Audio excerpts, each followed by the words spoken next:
everybody. How are my starseeds doing? I hope everybody's well. So we're just sort of getting set up here, and I'm here under all these hot lights, but we have a hot conversation here today, and I'm looking really forward to it. It's going to be with Tim Freke today, and we're going to be discussing his book, The Soul Story. So we're going to get to that in a moment. Meanwhile, I just wanted to let you know that for those of you who have been following our channel for a while, you're probably aware of some of the work we've done with Native American healer, Mr. Luke Blue Eagle. And he will be premiering his series of stories and Native American traditions with us. And so the first in a series of his videos will be coming out today. So please look forward to it. It should be coming out about around 3 p.m. Eastern time, something like that. So we're looking forward to doing that with you guys. And if you have any questions, as always, write to us and let us know. And guys, why don't you also click that subscribe button? How about that? Huh? Click the subscribe button, click the likes. As you know, with YouTube, it's always about analytics. So that really helps us out. All right. So we will get started, and I look forward to seeing you on the other side.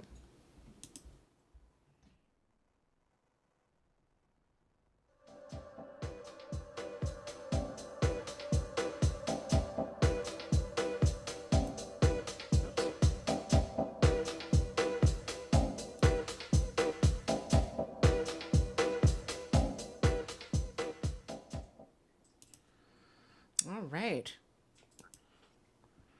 And so today, everybody, hi, everybody. My name is Crystal, and welcome to the Starseeds and Lightworkers Collective. And today we have honored guest, Mr. Tim Freke, who has written the book Soul Story, which is what we will be looking at today. And I had a chance to read it, and it is amazing. It is really, really interesting, and it's amazing because it's looking at our place in humanity right now in terms of who we are as people and where we are in our development. So we've all been going through the same ideas of who we are as human beings. And I think that Tim gives us a very fresh perspective on that. So I'm really looking forward to doing that with you guys. So as I said, today I have my coffee and I'm ready to go. And if you have any questions for Tim, you can always send me your number. You can, and then you can we can call you, or you can just put it in a live chat. So without further ado, Mr. Tim Freke, how are Hello. you doing? Good. That's great. So here we are. So for those of you who are not familiar with you and your work, can you just sort of give us a little bit of a background? Well,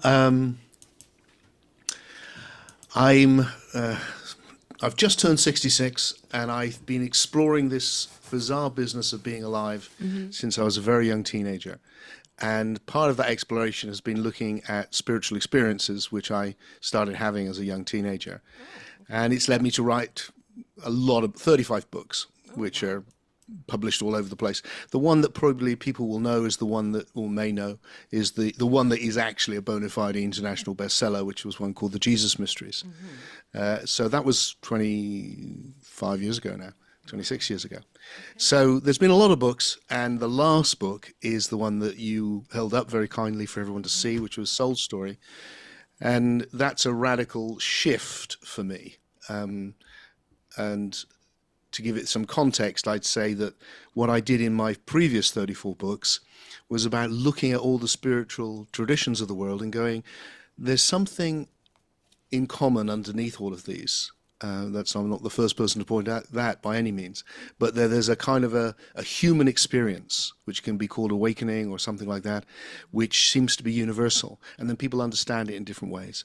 And I was trying to articulate that as seen in the Zen tradition, the Sufi tradition, the Buddhist tradition, the Gnostic tradition, the Hermetic tradition, and on and on and on. And then that led me to start to try and formulate what I felt the future of spirituality might be. So not concentrating on the past, but looking to where does it want to go now? Because all of these people that I'm writing about, they all took it forward. So where does it want to go? And then the last book and what I'm working on right now, Soul Story, and what I'm about to release any day soon, is a radical shift for me where I had to go back and go, do you know what, Crystal? Some of the key ideas in all of those books were wrong. Really? Yeah. Some key ideas were wrong, and that we need, in my view, a more radical shift in the evolution of spirituality than I had imagined. And that's what I've been working on for the last 12 years. Wow. And so when you say things were wrong, are you referring to the fact that the way we look at spirituality, or is it more about your own personal? I see there's a lot of personal aspects going on here. Is it your own personal view? Or do you feel that, because at the beginning I'd mentioned that I feel that the way we look at spirituality, the way we look at philosophy is really based on the past. And you're right, it's based on the past. But what was it that was the turning point for you that said, like this is not really where I want, this is, I really need to take this another step. Well, it is a general sense that philosophically, and by philosophy is such an easily misunderstood word. It's from the Greek philo sophia, and it just means, philo means love, and sophia means wisdom. It's love wisdom, or the loving wisdom, or so it's about how we understand what this is that we're experiencing it, and then therefore from that how we can live to the full. And what became clear to me was that the traditions that I'm writing about and studying were of their time. Okay. And I respect them. I love them. The people who I wrote about, they feel like friends because I spent so much time with them. But they were of their time, and we wouldn't do that in any other area of human culture. If I was going to have brain surgery, I wouldn't be going, I wish I could get one of the old masters to do it because, these modern people, what do they know? Oh, okay. I'd want the very latest person. Got it. Why? Are they smarter than the old masters? No, they're just after them. So they're building on what came before, as every generation can do. It felt like, spirituality has got this romanticization of the past, and it's standing in the way. So that the movement that I've been wanting to articulate is, do you want me to enlarge on that? I don't want to. Yeah, no. It makes sense. I think it was just more of like what was inspiring you. Like, did you have a traumatic experience or something? That sort of thing. It was the death of my mother. Oh, okay. That I think was whatever it was 12 years ago, which was the catalyst for me going, I need a deeper understanding than the one I've got, and. Partly that was because, this is a bit convoluted maybe, but I'd arrived already at the idea that we needed an evolutionary understanding of spirituality. But what I didn't see there's a lot of good spiritual evolutionary thinkers. Most famous is probably Ken Wilber, but there's many others. But what I didn't hear was them able to cope with death. What death is, my intuition of being with my mother and father and many of my friends who've died, which was actually death isn't the end. So how can that be right from a new perspective, which doesn't rely on a lot of the assumptions of the old spirituality? That became my challenge. Yeah. I mean, just to put that in context, let me just say this because it really helped, which is, taking spirituality generally, to me, it's like, what do we mean by it? What do we mean by spiritual experience?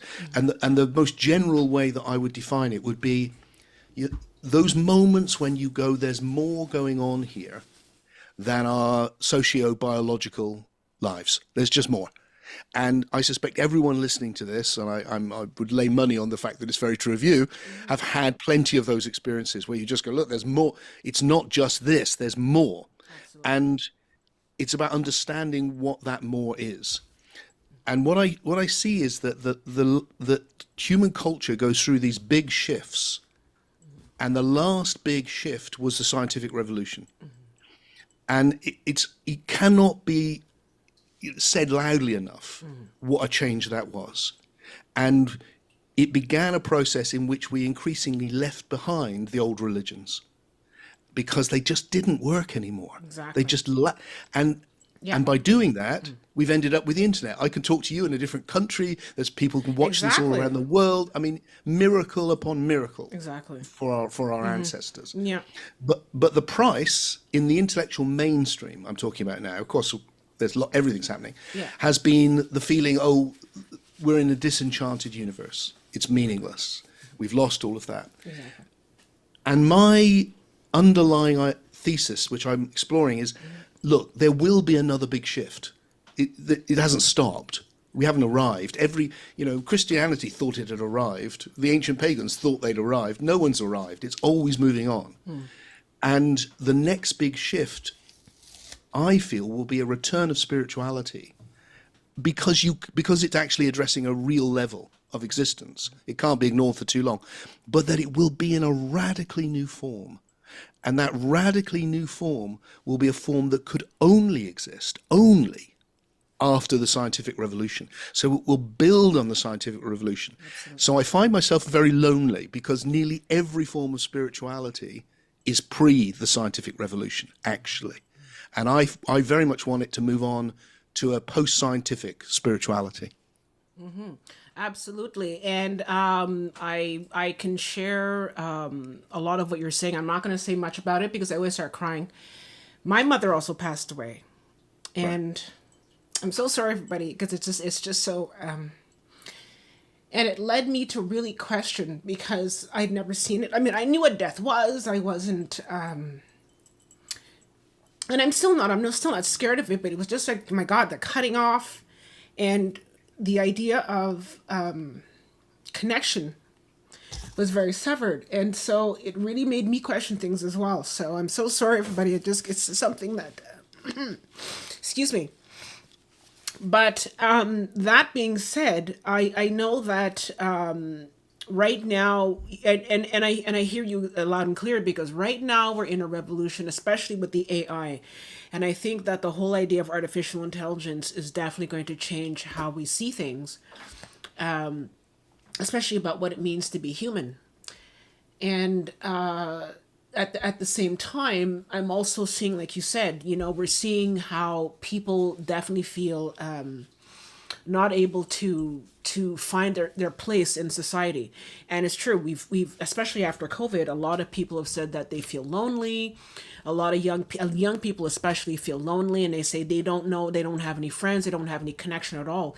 And we're starting to see that the idea of isolation is a very, very has having a very, very negative impact on the society. So I think that your book is really very timely in that sense, because it's something that we need. Like you said, it's something that we need to sort of help us find our way. And you're right, we've lost our way. And I feel that the whole idea of religion, like you said, it helped us before, but now it's not really sort of addressing a lot of the issues that we have.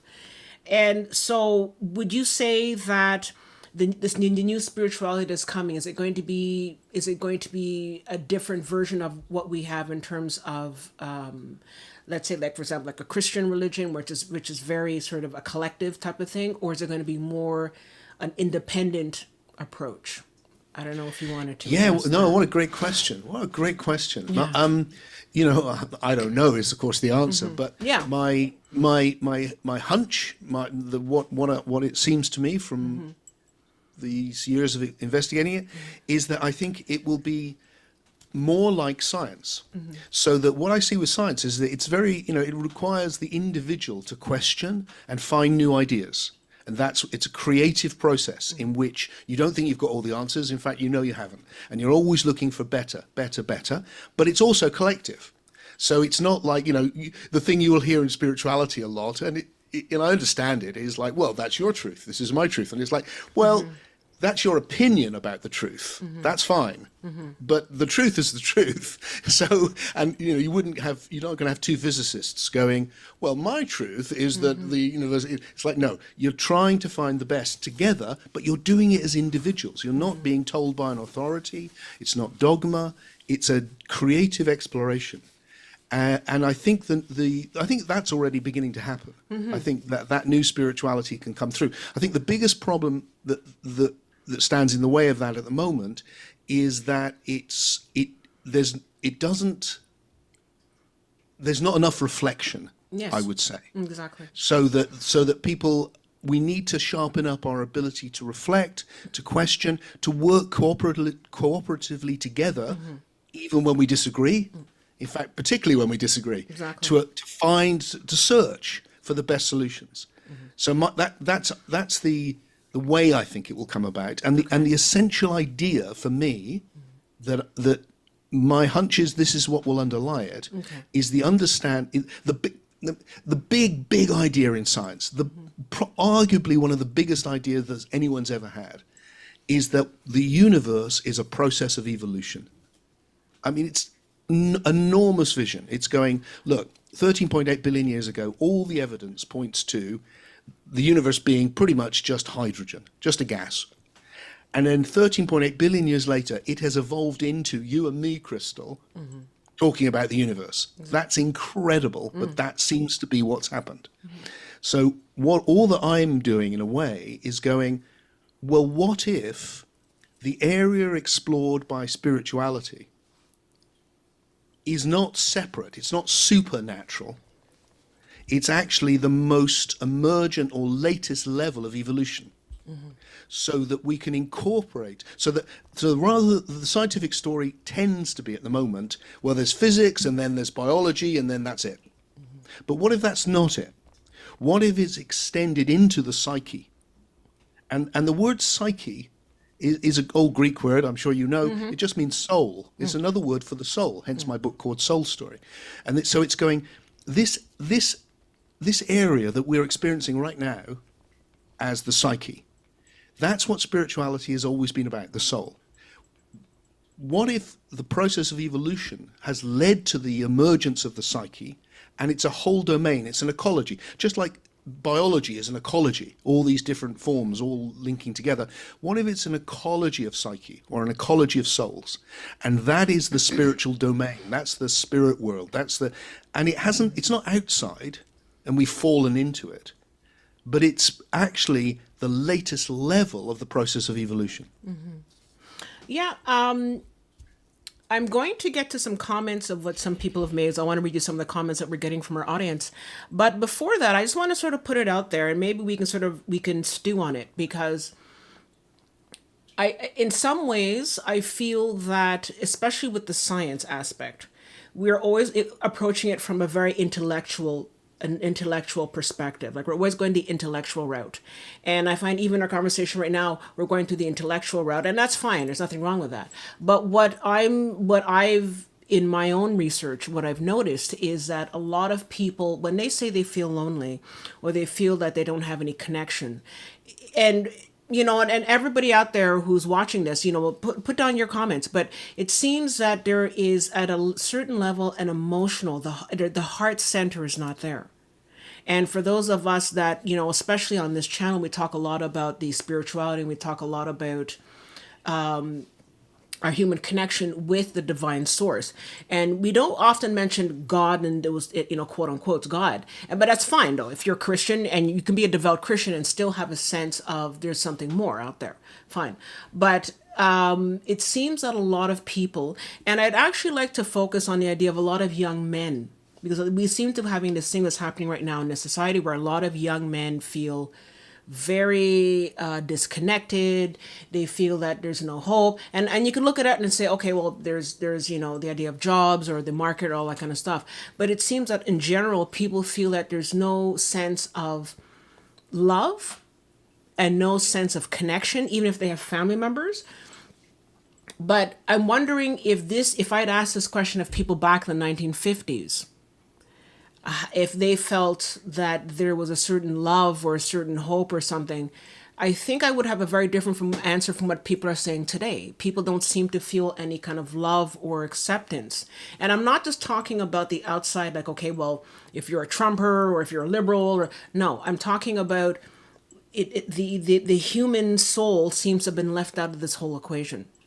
You know what I mean? So I sort of like to sort of I'd like to sort of get back on that. Sure. Maybe we can have but I just want to read some comments that we have here. So I have a comment here from Pep. He says, I believe that your will and imagination can allow you to decide and control your consciousness after death. Do you want to comment on that? Which one should we go for? Do you want to do the loneliness and the love, or do you want to do the will after death? Well, we'll do the loneliness and the love afterwards, but I just want to sort of get on the comments of what people are saying. But I suspect that's true. Mm-hmm. The question really is, well, actually, let's do them both at the same time. Okay, sure. If you live in a world where even if you yourself are feeling like, ooh, you know, I'm lost, the whole culture is going, don't worry, when you die, you know, you'll go to heaven and it will be fine. And everyone thinks that, you know, everyone. So you think it must be right. So you're held up by that general belief. Okay. Now you live in a world where everyone thinks something different. That's one of the things. But also the people who are held in the highest esteem, even if you don't particularly, but the people who are intellectually, as you said, held in high esteem, are going, that's all nonsense. That's all nonsense. You know, we're clever monkeys stuck on a rock in the middle of nowhere, here for a few years going, what the hell's this? And then we're gone and that's it. Get used to it. Then you're living in a world which does not have much meaning or hope. Now, you can try and find it, and people do, and good for them. But that's the truth. If we moved to a world, as I think we can and will, where an understanding of the survival of the soul is treated on the same level as our understanding of anything in science, like germ theory or quantum theory. It's just like another level of reality. You're in a different world now, because those spiritual realities are open to you.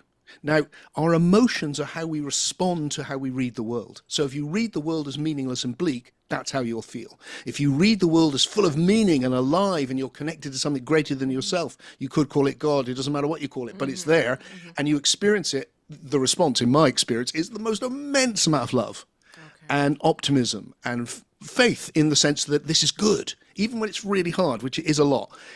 This immense faith that it's good. So to get us to a place where we can hold up these old spiritual ideas, but hold them with some, to use your word, intellectual integrity, because they make sense now. And we see, that's what's happened in the last 40 years. There's a guy, a very famous scientist called Francis Crick. Yes. Who, you know Francis Crick? Yeah. Okay.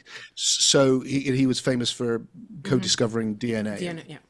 And he wrote a book in 1995, I think. And it was called The Astonishing Hypothesis. Now, what's interesting about that book is that the hypothesis he put forward was basically, hey, Crystal, you're just a set of neurons. Your loves, your thoughts, everything about you, it's just a set of neurons, and that's just chemicals. That's the way it is. Now, what's amazing to me is that he called that, in 1995, not that long ago, he called that idea astonishing. It is now absolutely mainstream. You know, there is a million podcasts in which everyone's talking about your neural connections. Exactly. Because you're a set of neurons. That's what you are. Exactly. Now, what you've just lost there is the whole idea that you're something which could survive death. Because if you're a set of neurons, you're not going to survive death, are you? Now, there's one of two possibilities. Either that's it, you're there, that's the truth, get used to it. Or we're missing out on this really deep part of reality, which is actually, no, death isn't the end. The spiritual traditions have always known this. We need to re-understand it in a new way. And that comes to the person, I don't know what sex they are, the person who asked the question, Yes. or made the comment, which Yeah. to me is like, yeah, of course. But we need to understand what the hell, how do we survive death? What survives death? What are we? What is it we go into? And I think we can understand this in an evolutionary sense, and it will cast those old ideas in a whole new light. And we can see, they were attempts, a bit like, turned out thunder wasn't a big man in the sky with an anvil. Yes. That was the best ideas they had at the time. Exactly. It turned out it wasn't that, it was electromagnetism. In the same way that we can look at the survival of death, we can look at this idea that there's something greater than us, which is very beautiful and loving, and we can go, okay, maybe they're real, we just haven't understood them right yet, just like we haven't understood most things right yet. Exactly. And we need to push that to find a new way. And it's interesting because you use the example of thunder, and what's interesting about thunder is that, like you said, back in the day, people would be scared, or like, oh my God, there's this evil thing coming, and now people look forward to watching a thunderstorm. It's like, in awe, like it's so cool. I know I am one of those people. I'm one of those weirdos that sort of likes to look at thunder and loves the crack of the thunder. I love it, but but that's just me. But I just want, but that's exactly it. And I'm thinking, once the science finds a way to, you never know, right? Because again, like you're saying, we don't have the answers. But let's say we do, in 5 years, discover what actually happens after death. Let's say they actually have the scientific, they can see the soul dematerializing and going into a larger set of neurons, and we can understand it. Then maybe A, we won't have the fear of death, and B, we can maybe have an idea, like you said. Maybe it'll be that the way we look at thunder now. I think the key thing is, there may be things we understand with technology and so forth, of course, but I think it's a philosophical problem. I think we need to revise how we understand science as well as how we understand spirituality. Okay, so that's it. Yeah. And to return to your lonely people, of which obviously there's sadly a lot, and the young men, and it's like, let me talk to young men. I was a young man once, not an old man now, but I was a young man once. And what young men need is to feel like they're part of something good. And what all of us need is to live our lives in service of something more than ourselves. I feel that. Absolutely. I mean, I don't know how people who don't have that, I don't know how they get through. I rely on that. But that's the problem, because people don't have that. And I think that being a philosopher, you're able to sort of look at it, you're able to step back and say, okay, well, wait, this is what's happening, and this is how I see the world, and this is, what's going on in my life. But a lot of people, and sometimes I think we forget that a lot of people don't have that ability, unfortunately, and a lot of people have to be led. So that's where in some ways a religion was very effective, in a sense that people felt that they could hang on to this concept of ideas and say, well, I don't have to think for myself, I'll let this concept or this idea of the man on the hill think for me. And now, like you said, now that sort of bottom has been taken out and people are following through, they don't know what to hang on to.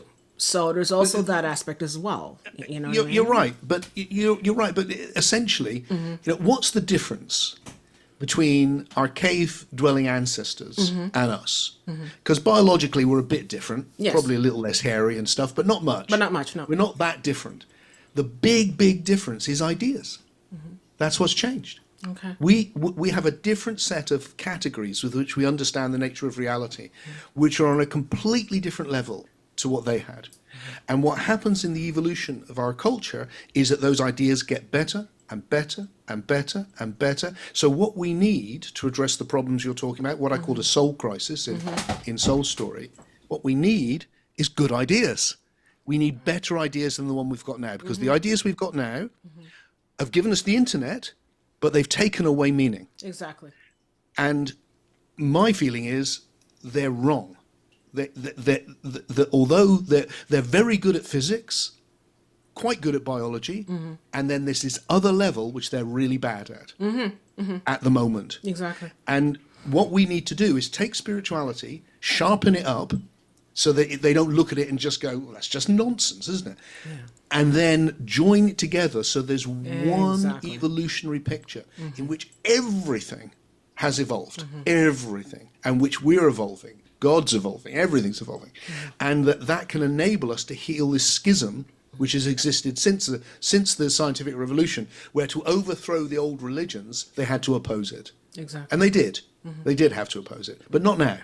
Now they're the religion. Absolutely. No, that's the thing. And they need to be overthrown by the next.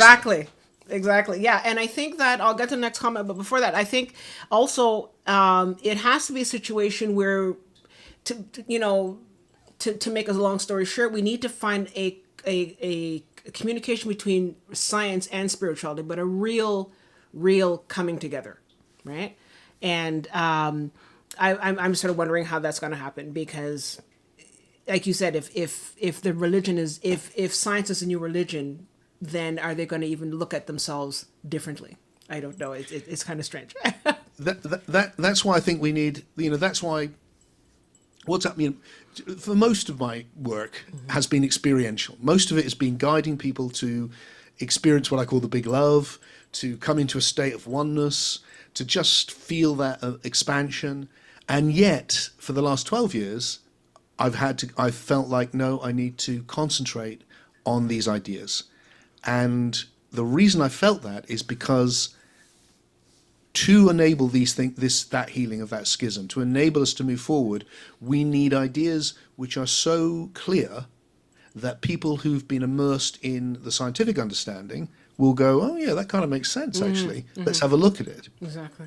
Rather than, that doesn't make any sense at all. What's going on? And that's what, so Soul Story was the beginning of that. Okay. And then literally, Crystal, every day, pretty much every day, all day, for the last 8 years since Soul Story came out, I've been working on taking it the next step.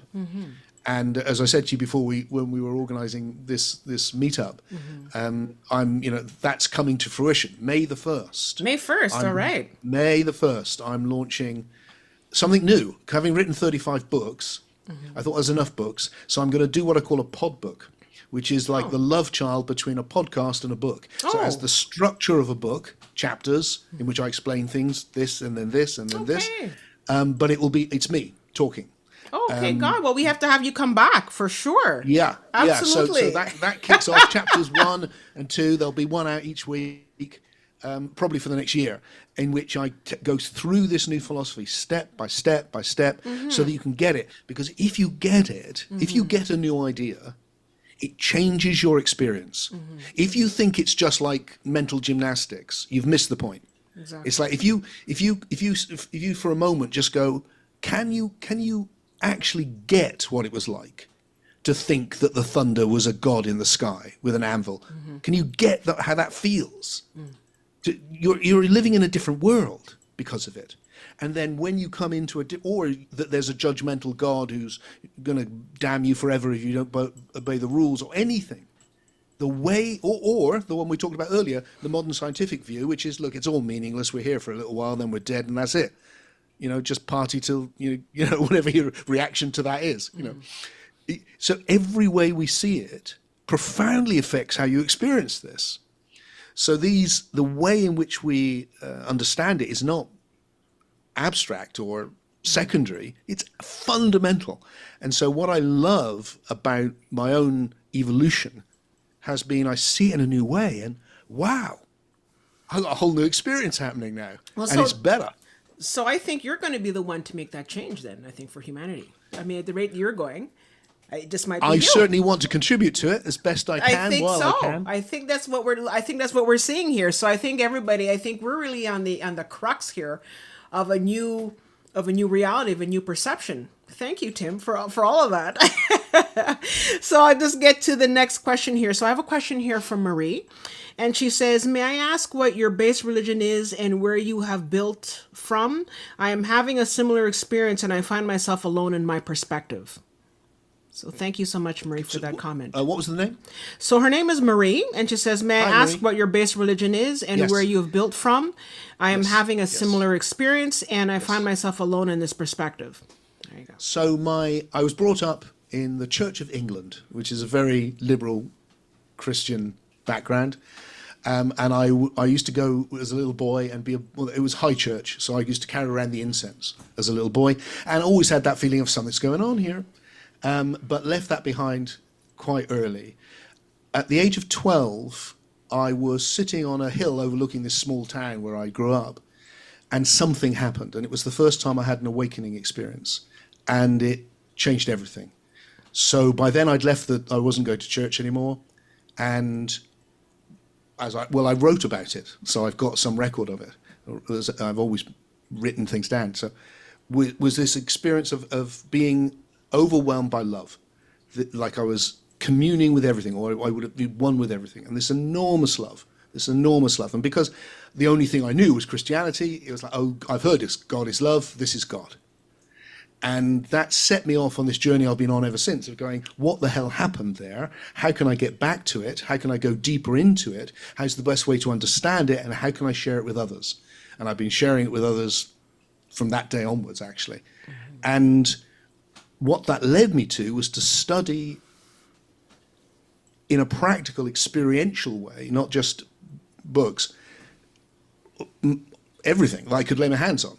Zen, shamanism, everything, from A to Z, alchemy, all of it. And like I said, and why I felt like the great blessing for me of our time was that everything's available. I mean, now, literally, I can pick up my phone, I can get the scriptures of the world within seconds. I mean, it's extraordinary. So the first part of my life, it felt like the accepted wisdom was, you need to settle down and choose a tradition. Otherwise, it's just supermarket shopping. You know, what are you going to be? You're going to be a Sufi? Are you going to be a monk? Are you going to be... And thank God, literally, that I resisted that. Because I think what marks the time we're in is actually transcending all of those and going, okay, that's our human heritage. That's where we've come from. Now, let's glean all the wisdom we can from all of them and then go forward. Okay.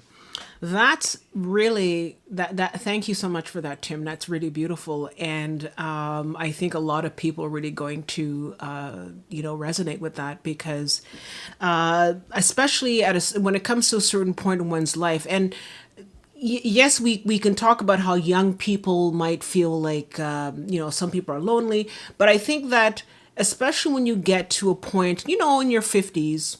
Late 40s, early 50s, you have a large portion of your life behind you, and you've lived a certain kind of life that you've lived, and now you're going into a different phase of life. Maybe you're divorced, or a parent has passed away, or your children are grown, have left the home, and so we get into life into this sort of this contest, and we're running, and we're going from one base to another to do all these things and get married and find a job and get an education. No. And then around late 40s, 50s, a lot of that starts to slow down, and it actually gives you time to think.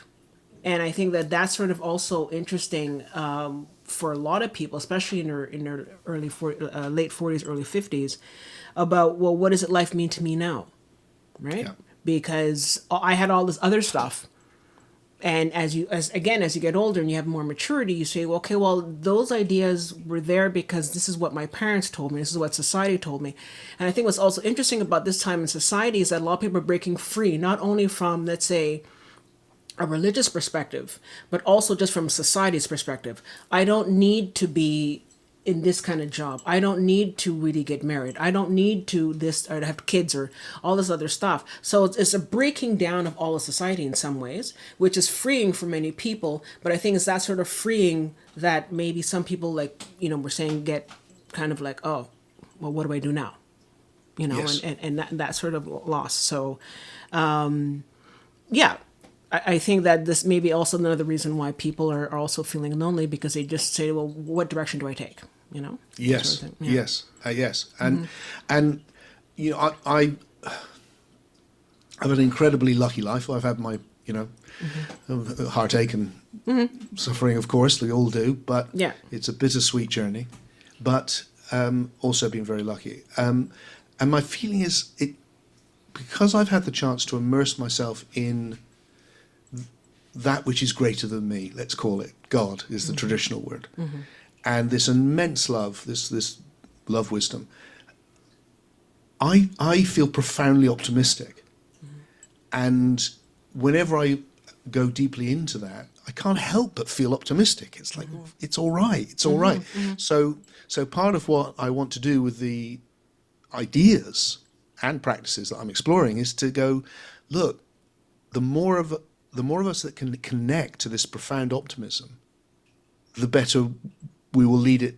We will lead where the next step of history is going to go, if we can connect with that. And you're right. I mean, it's hard to get your head around what's happened recently, whereby, you know, the printing press was a massive revolution, changed everything, because suddenly people could communicate en masse.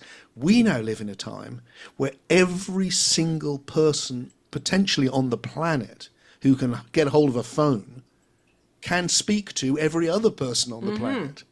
And they have a chance that someone will listen to them.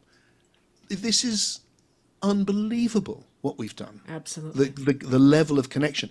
And the great side of that is this level of freedom and expression. And the bit we're wrestling with is, oh, wow, everyone thinks something different. And so we have to work out, how do we negotiate that together? That the fact that we're seeing the world in such radically different ways.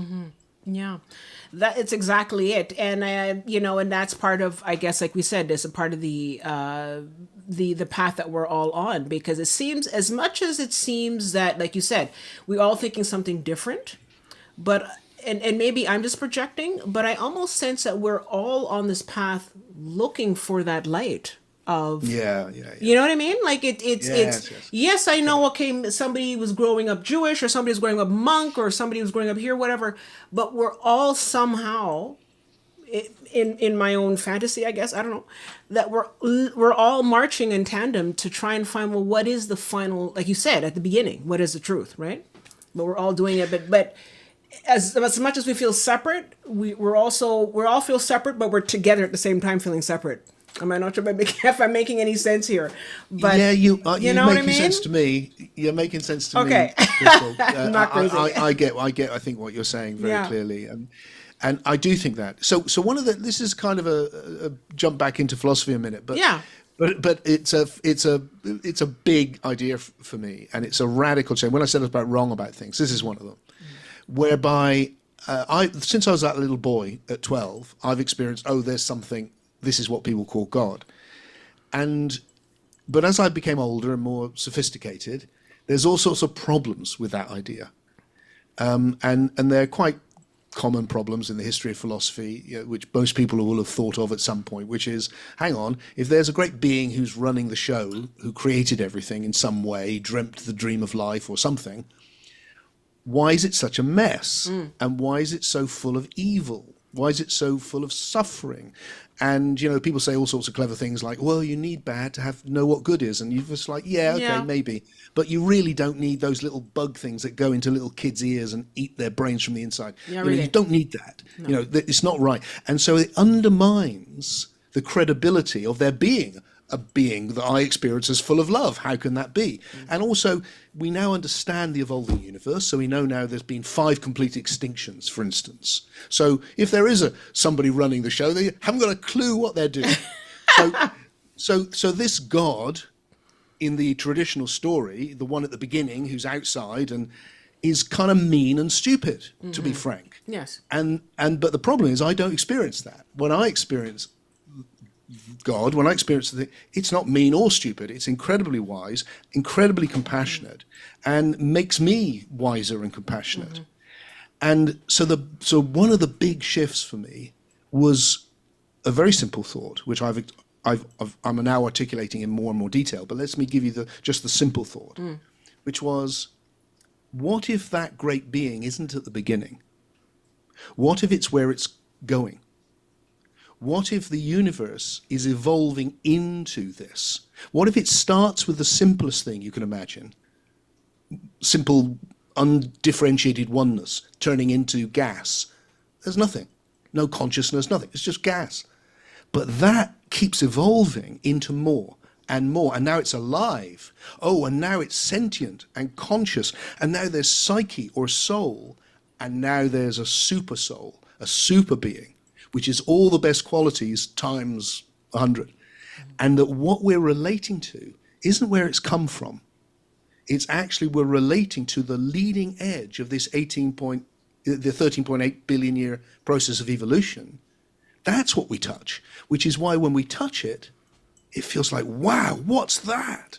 This is amazing, because it's the leading edge. Okay. It's the place which it's just like, I don't even know what that is. It's so much more than me. And and because we're in relationship to it, like lesser forms of life are in relationship to us. Yeah. And that for me, that was a huge jump, because it redeemed the experience of God and put it in a new context. And it was the post-scientific context. It was going, science has shown that we're in a process of evolution. What if it's led to God? And that God is evolving and we're playing a role in that. And then suddenly serving God, and I'm saying this to any of those lonely young men that are listening to this in particular, becomes like, yeah, do that. Mm-hmm. You want meaning in your life? You want your life to be significant? Do that. Find it in yourself. Start to integrate yourself into it, and then serve it with everything you can. And you will have the most amazing, amazing life you could possibly want. Wow. It won't mean that there's no suffering. It won't mean there's no difficulty. It just means there's something which will carry you through all of that. And you will never feel lonely. Wow. Because you're in touch with something that's embracing everything. Wow. That's, wow. That is so heavy. That is really, that shuts me down, because that's so amazing. And that is so inspiring. Thank you for that. I think I'm really hoping a lot of people are hearing this, because that really sort of encompasses everything that I feel you're talking about, and it in many ways it's a very hopeful message, because I think if anything, I think right now there's also a lack of hope, and I think the approach that you just mentioned right now is something that we could all learn from. So thank you for that. So I'm just going to get to another comment here. I have a comment here from Eternal Student. And Eternal Student says, technology has taken away the purpose for many people. And that's sort of what I was commenting about AI. And as much as I'm very grateful for technology, I mean, look, here we have the technology and we're able to talk to you in real time between the UK and Montreal. That's technology. That's incredible. That would have been like, what is this? And we were seeing each other. So that is incredible. But at the same time, I also feel that technology has taken away, for example, people who work with their hands, people who are artists, and right now you have like AI taking away a lot of actors' jobs, or people who can't really contribute in a way that they used to, because not everybody can be a computer scientist. Not everybody can be, working in AI. There are a lot of people who are just human and want to just work a day to day and just have a very simple life. And I feel that in some ways, I have to agree with that comment, that in some ways it's taken away people's sense of purpose. Maybe my purpose was to be a carpenter, but if you now have a machine that's going to cut and cut a piece of wood and make a piece of furniture, yeah, that's great. But when somebody makes a piece of furniture as a part of them, there's a connection, almost a meditation, when people are working with a piece of wood. It's a meditation. It's a connection at some level. So I don't know how do we rectify that kind of that loss. That in a sense is a loss. Yeah. Well, first of all, I think Eternal Student's a fantastic name, and I'm with you. I'm also Eternal Student. I love that. This is what's happening, and it's going to be more. Mm-hmm. If one of my great loves is to study history. I spend an awful lot of my life studying history, and it's happened again and again and again and again and again, and this is the latest iteration. It's happening faster, so that's causing more disruption. As history evolves, it moves faster a lot, I think. But essentially, it's the same thing that's already happened. So it's a question of adaptation. And the hard side of that is what you're pointing to, for sure. The opportunity hidden in the challenge, to use the old cliche, is it can free us up from, I can only see it like this, to go see it like something different. For instance, when I was younger, I was a musician, before as a writer. And one of the things that happened in my lifetime was suddenly we went from, well, had to record, I needed a band, I needed a whole, group of musicians, a whole horn section at one time. And then suddenly I could do it all myself in the studio with computers. It's like, wow, amazing. But it didn't do away with musicians. It just changed what we did and how we worked. And it provided a new type of art. But the old one didn't die because it carried on. But it wasn't the only one anymore. And I think that's what will happen when you talk about actors. I think that will happen. But also, or go back to your woodworkers. Because what I know, one of the things that happened, obviously, we've had for a long time, we've had machines that can build us chairs. And I suspect the chair I'm on is built by a machine and the one you are is too. But what that's done is it's gone, well, if you're an artisan, though, then you can create something more than beautiful. And people will love it because it's got that special quality. So I think it's just about adaptation, always. It's always about finding how we can adapt to the changing circumstance. And as a massive generalization, there's always bad things, always. But as a massive generalization, I think most of us, I certainly, would not like to live in any other time in history than now, when I can talk to you over the internet, where we have all of this, where I don't expect my children to die. I expect them to live, and thank God they have. Whereas nearly every other period in history, you would expect most of them, and I mean probably 4 out of 5, to die. Yeah. These are massive, and we've done that through our human ingenuity. We are more comfortable. We have heating. We have indoor plumbing. Thank God. We have medicine. Really, we have showers. I love showers. I love indoor plumbing. Yeah, really. And that's made us so much healthier. It has. But it's really recent. It's really, really, really recent. Huge number of the areas of the country when I was born didn't have inside toilets and things like that in England. And now everywhere does. And a phone with which you can contact anyone anywhere and find out the wisdom of the world. And whilst it is a bit scary with all these new things coming in, the fact that I can pick up and ask Grok or whatever the AI is this true? And it will come back and tell me all this information. I mean, how amazing. And like I said, you can contact the wisdom of the world. Yeah. How wonderful. Yeah, you have an oracle in your hand. You have an oracle in your hand. So there's always bad, of course, and there will be new bad things. There'll be bad things that haven't happened before, like there'll be new good things that haven't happened before. But I think the key is how we approach it. So for me, it's like, well, can we connect to that something greater, which gives us the optimism and the love, that universal benevolence of wishing well to everything and everyone. That's the feeling when you come into it for me. It's like, I just wish well to everything. Now, how the hell do you live that? It's hard, but you do your best. Yeah. That's the evolutionary process. And then collectively, we're the same. It's like, can we bring in this latest technology wisely? That's a challenge for us individually, but also all together. Yeah. And sorry. we can, I think. Yeah. I think you need to give your book to everybody. And all the, it has to be in schools, because I think that you're right, the technology is not going to stop. It's going to start rolling, and it's already rolling, but it's going to get even more so. But I think that something like with what your book, and especially with the book that you have coming out, or the podcast book that you have coming out, I think if people see that, then they're able to, what I'm trying to say is that with having that in mind, and, guys, get the book. I think having that in mind, it'll give people a roadmap on how to navigate and to not lose sight of oneself, and to say, I have this book. This is what I need. Okay, this is how I need to approach it, and in doing so, I won't be afraid. Oh, beautifully put. I mean, let's be honest. So the reason that I'm not doing a book. Now, actually, it's been transcripted, so it will be available as an ebook as well. But primarily, I wanted to do two things. First of all, I wanted to give it away, because if I go through a publisher, you got to charge.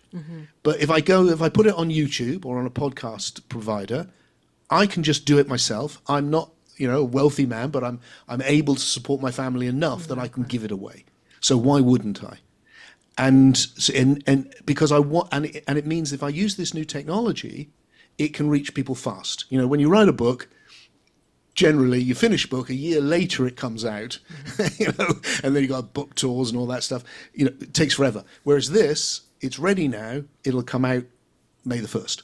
And people can just go straight away, watch the first chapter. If they like that, they can watch the second one. They can come back the next week and watch the third one. And they can allow these ideas to build. And it's that immediacy. And not only that, which I love, Crystal, is that you're not reading printed page. You're seeing me. Well, because what I want to say really is, look, I'm Tim. Like I said, I'm a 66-year-old guy. I'm going to die sometime in this next period for sure. And I don't know how long it'll be. I hope it's as long as possible, but I don't know.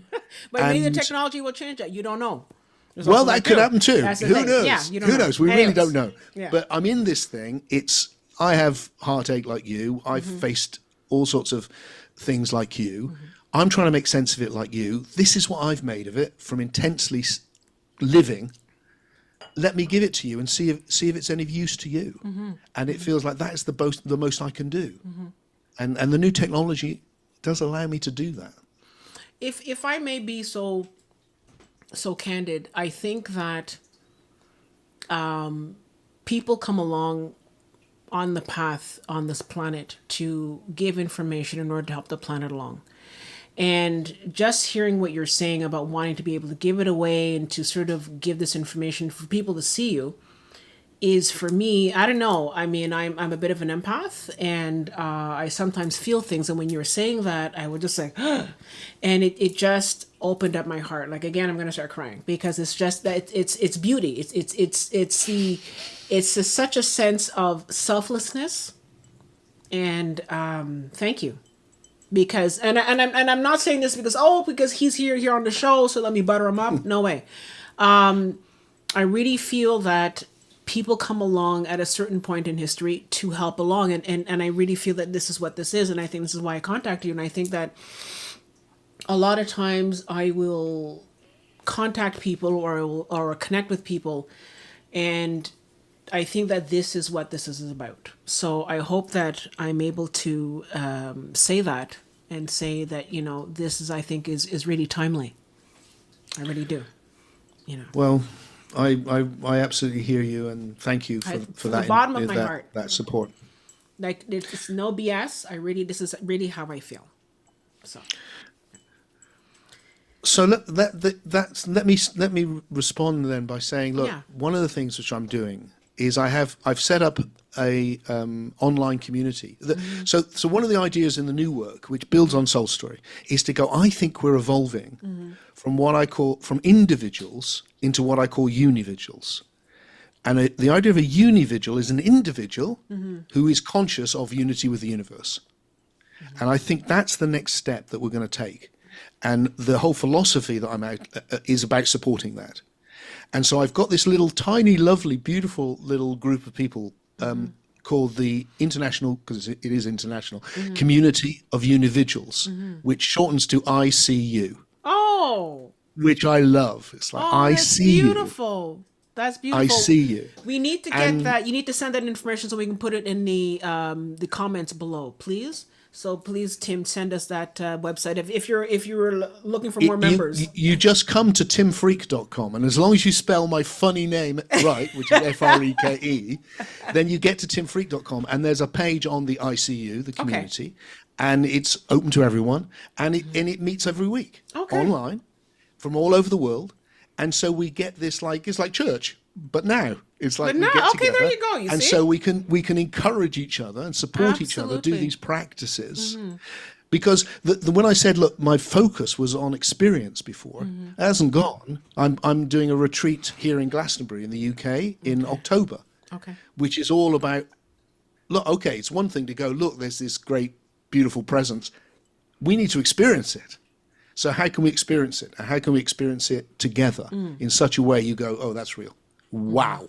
I mean, it's that wow of the love is so big. I think that's what I'm feeling right now. I think that's the reason why I'm kind of like, because, I do a lot of these podcasts and I'm fine, but when you experience a lot of love, it somehow opens you up and it breaks that open and all that love comes out. And sometimes when it's so loving, you sometimes want to like, So it's,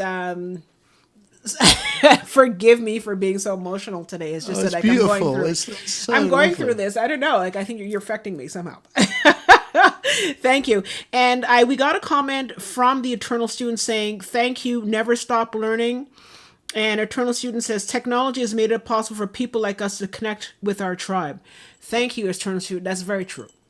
Yeah. That is absolutely true. So thank you so much. I'm going to go to another comment here from Nev K.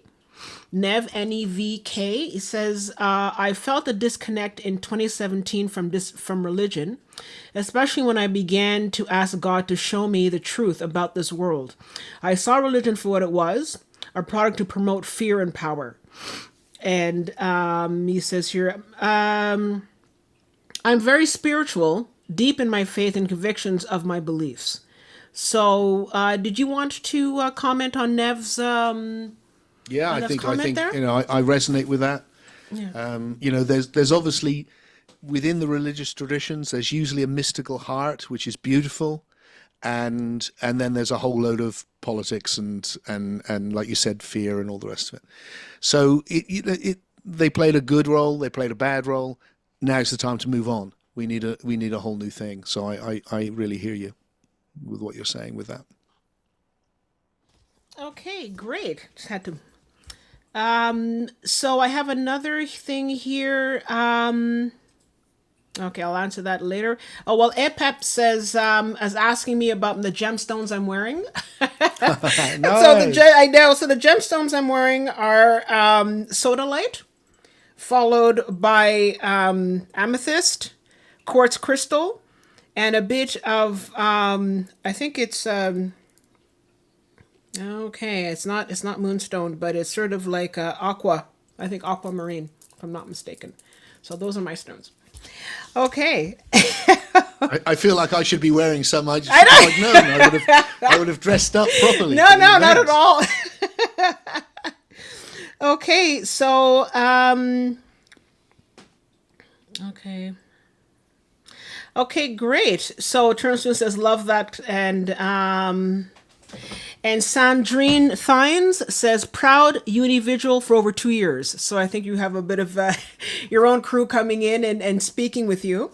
So I'd like to maybe sort of, I made some notes here in the book. So for all of you, here's the book. Definitely a good read. So I was wondering if we could explore some of the chapters in the book here. So here it says here on basically. By the way, I noticed at the beginning you said here why there's no sentences or starts with capital letters in the book. It seems that you really wanted to be very take a new approach to writing, and so now that I really appreciate that. That's very interesting, and it made the book very an interesting read. And I have here in Emergent Spirituality, if I may read it, it says here, contemporary society is experiencing a soul crisis caused by cultural dominance of objective science and the demise of outdated religion, which has left us adrift in a meaningless universe.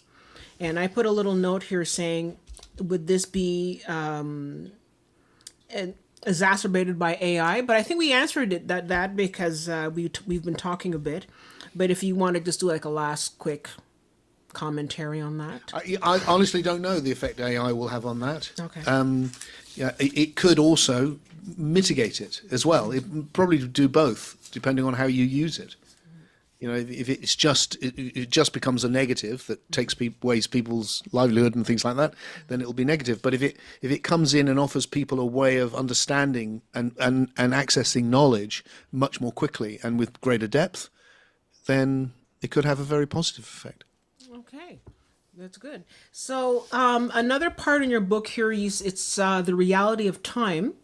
And you said, I wanted to start our philosophical adventure together by inviting you to examine present reality with me. When I examine the moment, I find a stream of experiences. My experiences are changing all the time, so I call this stream of experience the time stream. Examine the moment for yourself and be conscious that you are experiencing the time stream. Could you go a little further into what the time stream is? Because obviously, if you don't have the book, it's hard to understand. But can you explain to our audiences what you mean by the time stream? It's going, look, when I said earlier, the great discovery of science has been the universe isn't a thing. It's a process. And actually, that's what we're experiencing. So what I called the time stream is like, look, everything is this flow of change. That's what existence is. And every new moment builds on the one that went before, but is new. And if we can understand that, then we can understand how the evolutionary process has happened. So that what you start to realize, here's one of the things which I think is quite important. It goes, so everything's a process. That means that Tim is a process. And a process is made of its past. So Tim is his past. That's what Tim is, and that's what Crystal is. So right now, everything that I've been in relationship to the universe is meeting everything that you have been in relationship to the universe. That's who we are. We're one strand of this evolving universe, which is a universe. It's one thing, but it's arising as all these different, like a tree or branches on a tree, and then we're meeting each other. It's like, oh, there's another branch over there, and I see you, and so that there's two things there. One is, I'm a process of evolution. That's what I am, but also there's that sense of, although I'm an individual process of evolution, if I go deep enough, I'm the same as Crystal. If I go deep enough, the whole thing is one process of evolution, and we are like branches within it. And that's the jump to the unividual. When you go, I'm not just Tim, I'm the whole thing. I'm the whole thing which has become Tim, meeting the whole thing that has become Crystal. And that's a fundamental shift, because you suddenly feel really connected. And hence the ICU. It's exactly. Like, hello, okay. Yeah. and we're on this journey of evolving together, and we're all experiencing this time stream, what we call time, one thing after another, after another, and every moment repeats the past in a new way, and a new way, and a new way, and that process is what's got us from hydrogen to us. Okay, wow. Does it get any better? Does it really? But I think in some ways, some people could see that as, because one of the terms that's floating around, that has been floating around recently, is we are one. And it's not a new idea, but it's the idea of we are one. And that the idea of going against someone because of the color of their skin, or because of their age, or because of their sexual orientation, or whatever, you are in many ways hurting yourself. Now, that concept comes from stuff that I've known is from the older religious concepts, especially about Hinduism. The idea of in lakesh alakehin, I am another you. So that's a very, very old term and an old idea. But it seems to me, it goes back to a little bit before in our conversation about how I think that even though science has its own perspective, I think what I'm seeing now is that we are basically coming full circle. And a lot of those old concepts were explained in ways that, using language and concepts that were available then.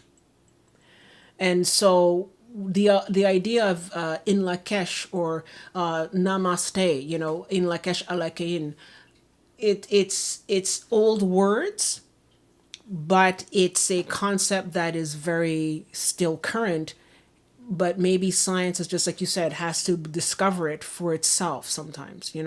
As a parent, you can try to help your child to see certain things, but at a certain point, the child has to have that experience for themselves to understand what's going on. Completely right. Yeah, I mean, these are very old ideas. I mean, they arise at a certain period in history, around what's called the Axial Age, I think, mainly about 500 BC. That's that they start to arise, maybe a bit before in some places like India, Egypt, of course, as well, and just all over, China.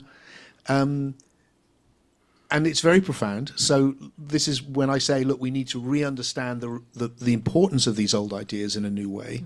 And what I see with science is this is its challenge, is that it also thinks it's all one. You know, the universe is a universe. It all starts from the singularity, the one. What it lacks is the idea that you can experience that oneness.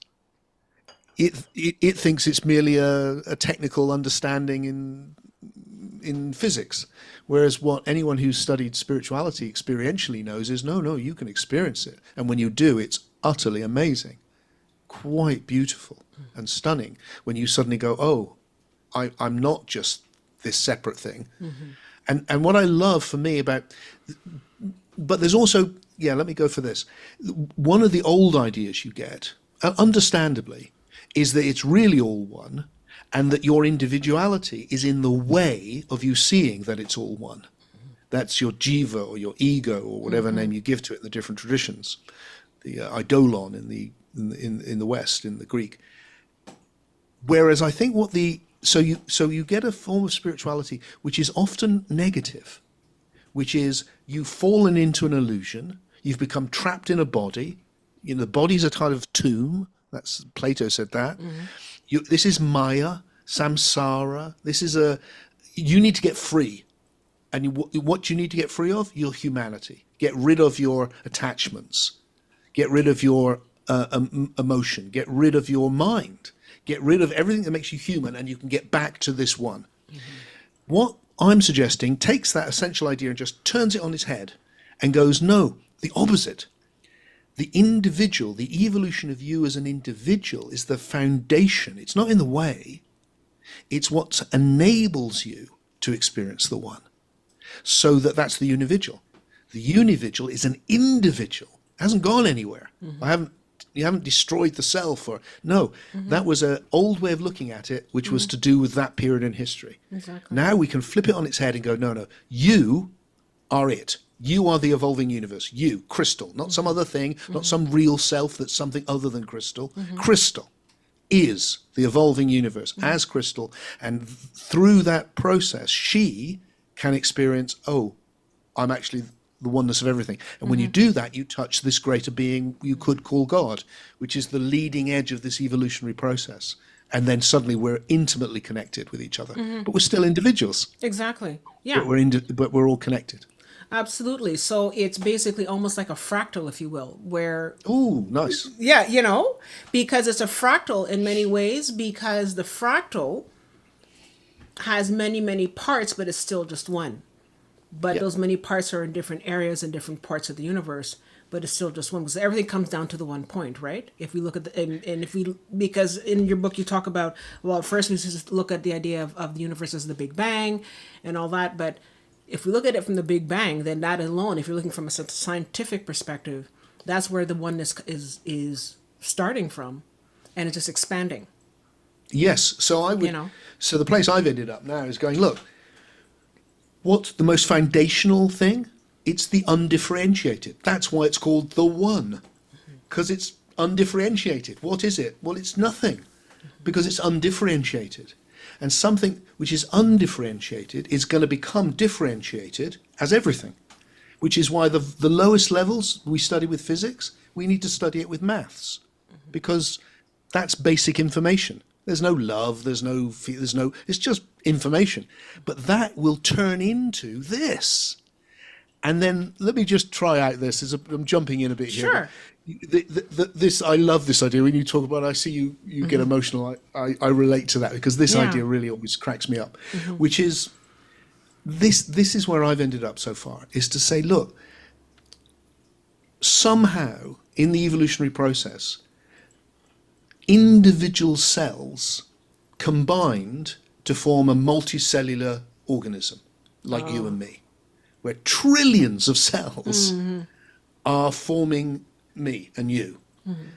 I think the same thing, the same pattern that repeats throughout the process is happening again on the next level. So the individual souls are forming a communion by coming into the oneness and creating a super soul, a super being, and that's what we experience as God. so that we are like individual cells within this greater being. Absolutely. And when you touch it, it's way more than you. Of course. But what you know is how it feels, and how it feels is this amazing love. Exactly. And the thing I love about that, which is like the cherry on the top of that idea, is the reason that you're not just talking to a big pile of cells like a slime mold, you're talking to me, is because all these cells are doing something different. All these cells are individuals. And because they're all doing their individual thing, they combine to form this. There And you I go. think the same is happening with us as individual souls. Because you are not me, because we are different, we can combine into something greater. And what we bring to it is our individuality. What we bring to it is what you've done with your life, what I've done with my life, on and on and on. We bring our personal evolution, which is not about it dissolving back into the one and disappearing. The opposite.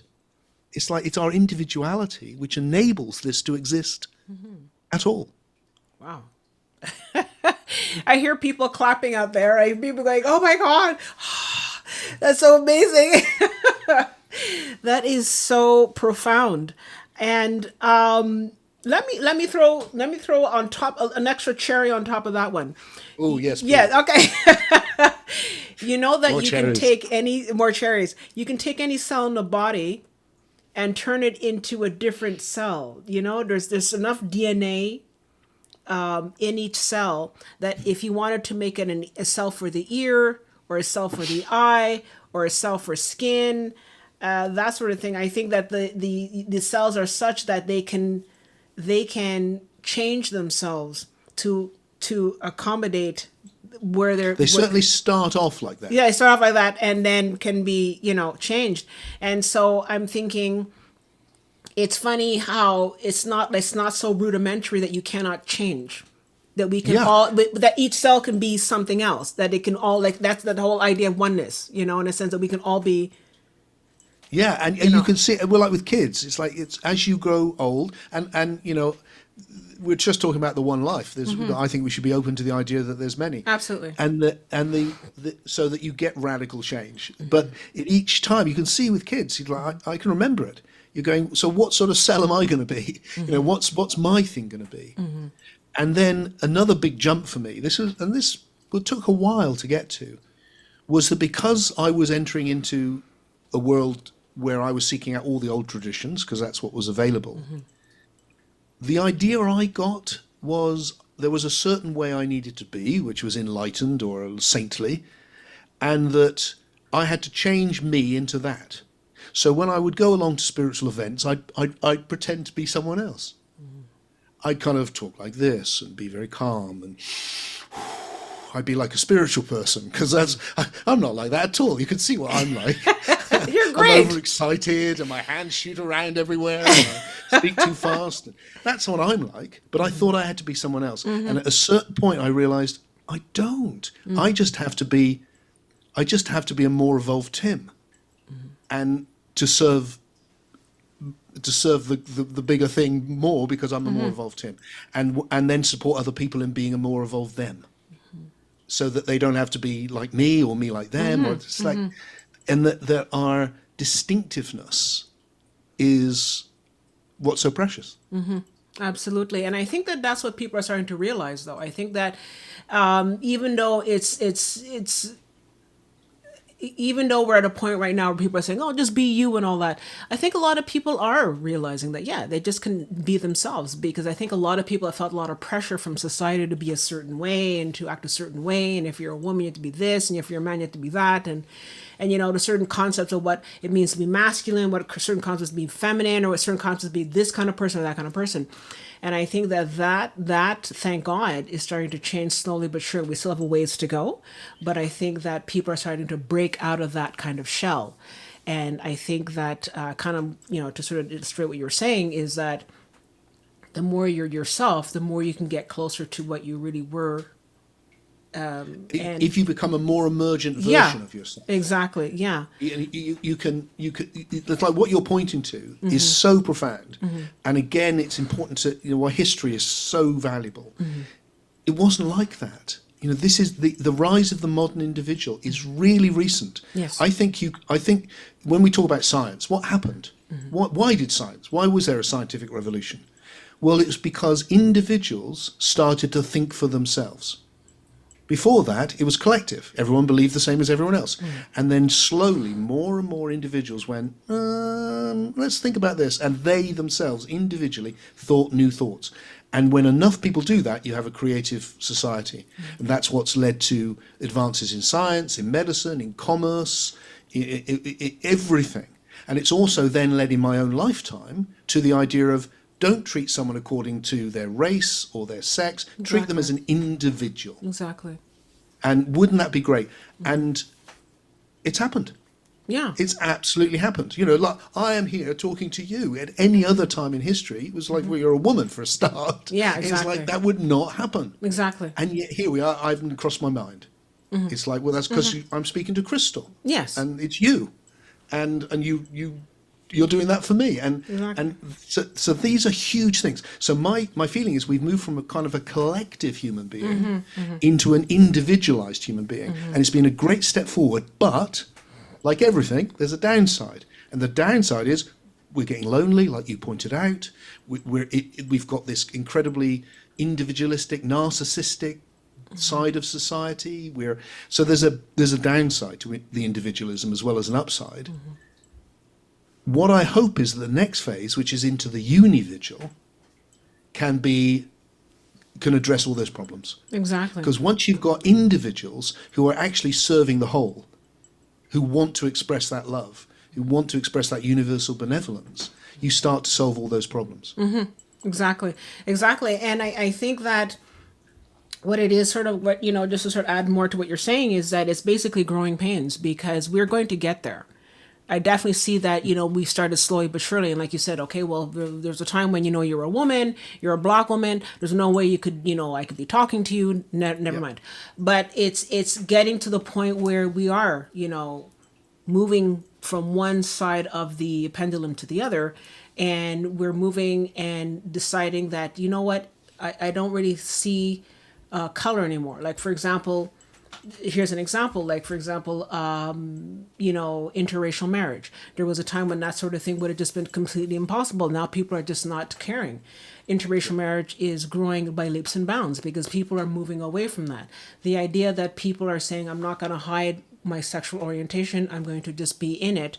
And people deciding that, no, for example, what's happening in the United States right now.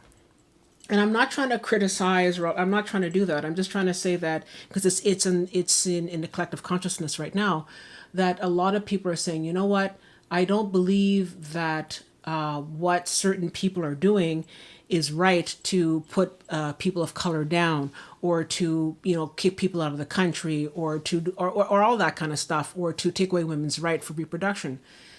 People are, there was a time when people would have been like, yeah, too bad. But now people are saying, no, I think that people should have the right to be who they want to be with, or to be, to have certain rights.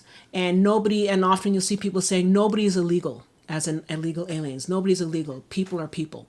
And so last week, I think it was last weekend, you had a lot of protests around the planet, protesting the idea of what was going on in the States. And it shows to me when I see stuff like that, where people are holding up signs and saying we are all one, or love and freedom for all people who want to live. People, we're all human beings. I'm seeing that the consciousness at some level is rising, because all these people around the planet are saying, I don't agree with the idea that humans should be treated differently. And for me, that stands out, that at some level, people are starting to see that, yeah, they're human. And I shouldn't be against that. And I think, and what I'm hoping, the reason why I'm bringing up this topic is because I think that right now we have a type of system where it's a very top-down system, where certain people who are and I mean across the planet, certain types of ideas and certain types of people are in charge, and the people, the masses from the bottom up are saying, we want to change that. We want to change how we govern ourselves. We want to change how we see education. We want to change how we see what it means to be human. And I think that that's also a big thing that's a big, power struggle that's happening right now, is that I think people are wanting to see those big changes, but but it's bubbling up from the bottom, and it's percolating its way up. Because I think in the next maybe 5 or 10 years, we're going to have a very, very different type of system of government and different types of system of society, because I think it's going to reflect some of the changes that are coming. And I know that some people who know me well know that I sometimes see it from, let's say, from this astrological point of view or different types of esoteric point of view. But this is a year where a lot of these changes are starting to happen. And I think that can really lead to the individual, as you're speaking of, because we're not going to have the same kind of heavy-handed government, top-down type of rules in place, because we're breaking through all of that. And so in some ways, I think that's also a reason why people feel lonely, because they say, well, I've been so used to having these top-down government types of structures in place, and we're now breaking through all that. So it's scary, it's the growing pains, but it's also, like you said, leading to a better place for society and humanity.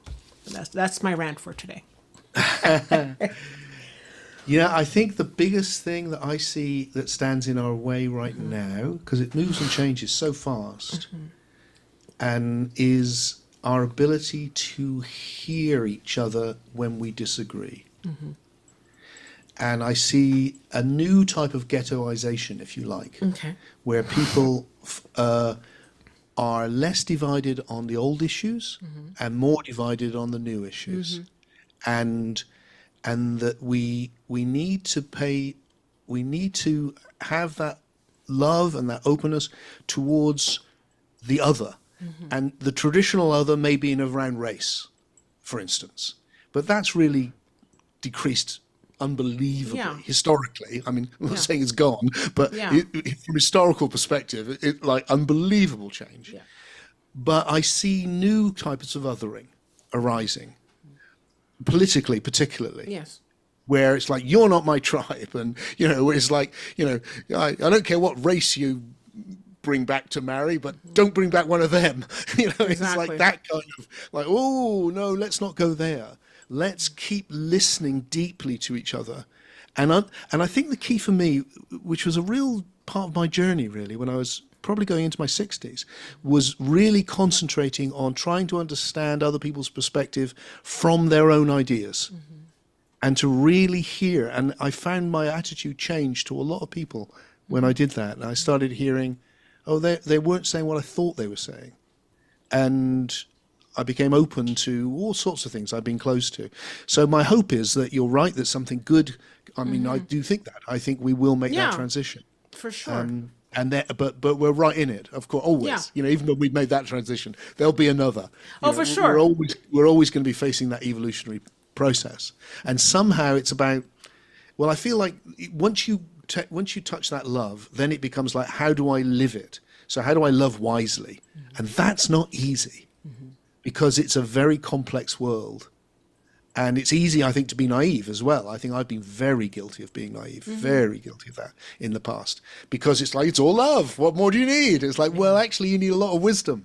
And wisdom is hard won, and involves making mistakes and really looking at yourself. Looking at, as I'm old now, I feel. No, 60 is young. Please. I don't get me wrong. Please. I don't feel like I'm an old. I'm officially an old age pensioner though in the UK. So it's like I'll give you that. I'm just drawing my pension this month for the first time. I know, it's unbelievable to me. And there's great. I mean, I love it actually. But one of the things I do when you've got 66 years to look back on, you can look back on who you've been. Exactly. And it's quite sobering. It's like, oh, okay, I didn't see this, I didn't see this, I didn't see this, I didn't see that. And I really value that it's humbling, but it's kind of like, oh yeah, that's a great thing to do, and that makes me more open to things I might have missed before. So I'm hoping that we can get over this current. It feels like we're doing a lot of tearing each other to shreds at the moment. And we could do with more listening and more feeling like we're basically on the same side, even if we're disagreeing. Yeah, That I absolutely. think would really help. Yeah, we need to agree to disagree, and I think we need to Well, I mean, walk a I mile in one's remember, shoes. when I was growing up, it was a commonplace for my aunts and uncles and all the people. They would say, "Well, I disagree with you, but I would fight to the death for your right to say it." And it was like this kind of feeling of, yeah, we really support each other saying whatever we think, even if we Exactly. disagree with it, and Yeah. that's what it's about.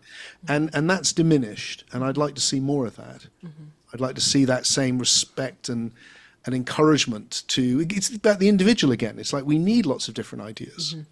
Yeah, I think at some level also it's a fear of change, and I think Yes, when change comes, it's an automatic reflex to be like, oh, it's different, and oh, I don't know what that is, and it's that fear of change that I think is really leading to the reason why, like you're saying, there's a lot of the otherness or the ghettoization of people and different ideas. And yeah, but I think it's a part of the growing pains. And yeah, when you're going through those yeah. growing pains, we are in some ways we are in a adolescent stage.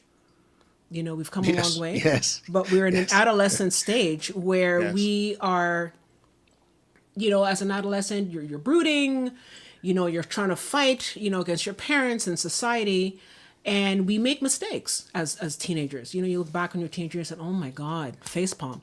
How could I have thought this, or how could I have done that? And then you start to enter. And so I think in some levels, we're in our 18, right, 17, 18, as it were, if I were to draw that, an analogy. And by 20, you start to sort of, we're still young, but we start to see things very differently than when we did when we were 13.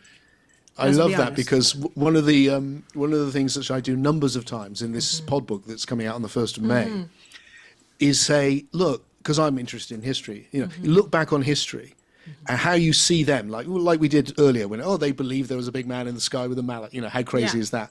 And or they thought a good idea to find out if someone was guilty was to put them in, put them in a pour molten metal on their hands, There you go. and if they didn't get burnt, they were innocent. It's like, what? you know. So you look back on history and you can't believe what people did. Commonplace. Yeah. What will our descendants look back on us? How will they look back on us and God. go, unbelievable? They were, Unbelievable. No. and when they've moved on, that they'll look back on us in exactly the same way and go, I can't believe they did that, or they believed this, or they treated each other like that. And if we can spot those things now, we can be future Exactly. people now. Then we can be those people that bring that new thing in, because we're future people. There's a lovely line. I don't know if you know. There's a French Jesuit. He's dead now, but he was a great pioneer of these ideas that I'm exploring. I think called. Oh, this is getting old, isn't it? Like, good for a name, and I can't find it. What was his name? Pierre de Chardin. Okay. Pierre de Chardin. And when he was an old man, someone asked him who he was, and he said, "I'm a pilgrim from the future." And I love that. I Oh. love that. I said, "I'm a pilgrim from the future," and I think that's the ability to go, "Oh, look, they will look back on us like we look back on our past, hopefully. Yeah. So how can we be like that now?" Absolutely. And I think that if I may be so bold, I think that people say this is the time when that book came out. And that was when we decided to really use this as a way for change. So that's what I truly believe. Let me think. I think we do have a couple more comments here. An interesting comment from APEP again. The universe is a mind that thinks and feels, and I think that comment came when we were talking about the whole idea of universality. About I think that's sort of when I saw the comment pop up. Emergent God. Yeah, I actually wanted to sort of comment on that as well, because, and then more esoteric, because as you know, a lot of people who are watching, who participate in this channel, we see things from a very esoteric perspective. And one of the things that is very common is the idea that consciousness, when people talk about consciousness or talk about God or the Great Spirit, they're talking about how the universal consciousness broke itself up into many different pieces in order to learn. And so a lot of people say, well, why do we come to this planet? Why do we have all these experiences, good or bad? It's because the higher self, the bigger higher self was wanting to learn all these experiences. And all those experiences go back into the oneness. And so I'm thinking at some level that this is also a common idea of, why do we have, they kind of like with the comment you made about the body. There are all these different cells in the body, but it forms one body, working in tandem, working in unison, because we all have to. And sometimes, yes, the body does break away, and sometimes there's a cancer or a problem that, here. But at the end of the day, the body is just one body. And if we could use that analogy in terms of like human experience, all those experiences are going into that one, if you want, the Akashic records, where all that information is kept. I know we didn't really talk much about esoteric aspects here, but would you say, how do you feel about the Akashic records? Is that something that yay, nay for you? I think it's a very, very important idea for me. Mm-hmm. I mean, the idea of the idea of the Akasha is a sort of modern version of a theosophist's version of some ideas in Hinduism. But I would say that adopting the idea that the past hasn't gone anywhere, mm-hmm.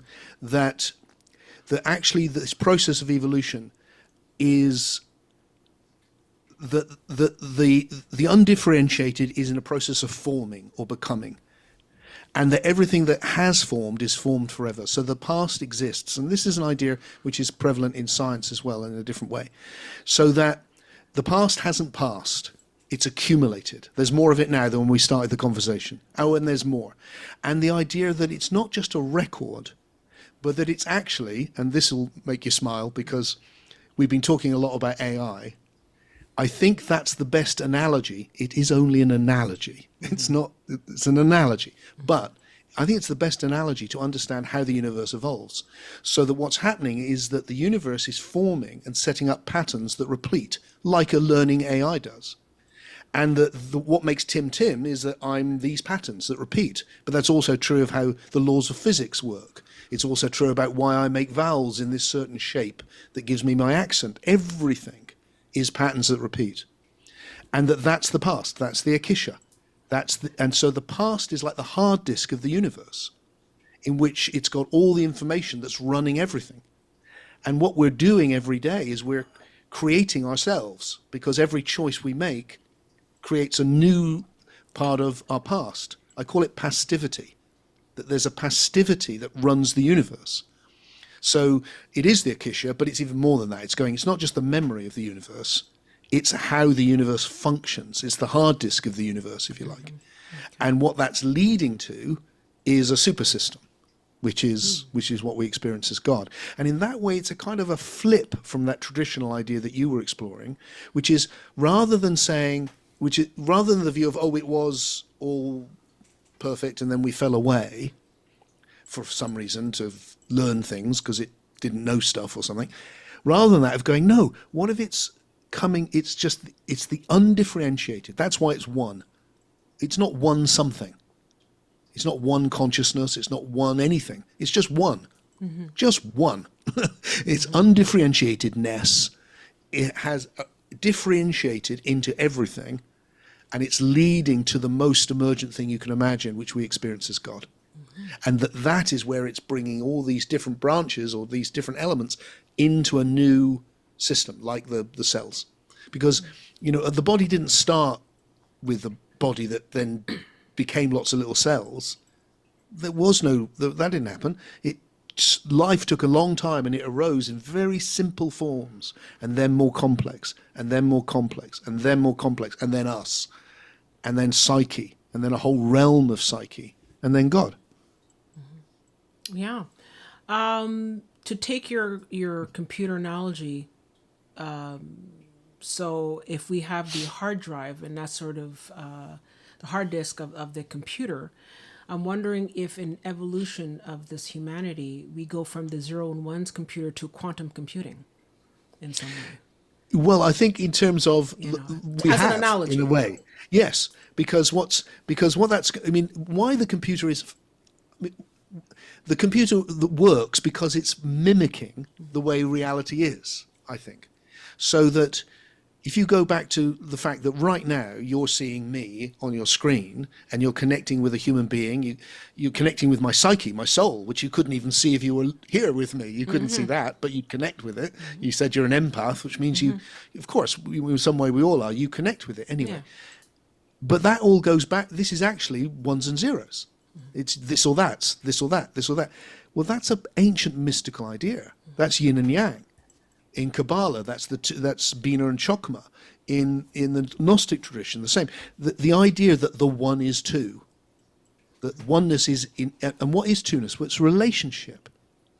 The one is in relationship with itself. That's the fundamental idea in a lot of mystical philosophy. And what I'm doing is going, yeah, that's right. And that fundamental oneness, which is just the one, as two, has given rise to everything, and it's still the one in relationship to itself. So what's happening now? Well, I'm the one and you're the one, and we're in relationship with each other, and we can meet each other and just be Tim and Crystal, or we can meet each other and also go, and this is what I do with people at my retreats, to go, oh, you're also the one, aren't you? And then suddenly you're that empathetic sense that you talked of becomes so intense that you're communing with each other and in love with each other, actually. Just like the beauty is just, wow, so much so much beauty when you connect with somebody like that. Yeah. Well, you see it from a fresh perspective, with fresh pair of eyes, eh? You don't really see it with the eyes that you had before. You're really seeing it with instead of just a human eye, you're seeing it with the eye.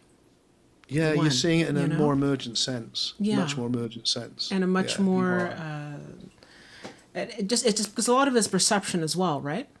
Because in many times we're being taught how to perceive, and I think people are learning to open their eye to see for themselves. So so let me just see here. It's I have here, Eternal Student says that it's hard to let go of other people's expectation and to just be you. I think we just covered that. I think it's kind of hard sometimes to just sort of be yourself. And then I have a comment. Although I want to say, and this is a bit pedantic, it's a bit about language. Yeah. Because I kind of want to say, if we say to each other, just be you, it's hard because it's like, you, I know me. I'm on my best behavior now because I'm with you. But if you were here, if let it all hang out.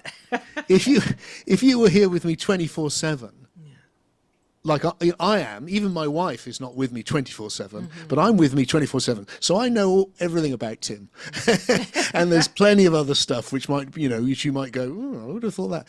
So if someone says just be Tim, it's like, yeah, you don't know quite what he's like, do you? Whereas what I feel like we need to say to each other is not to take away the just.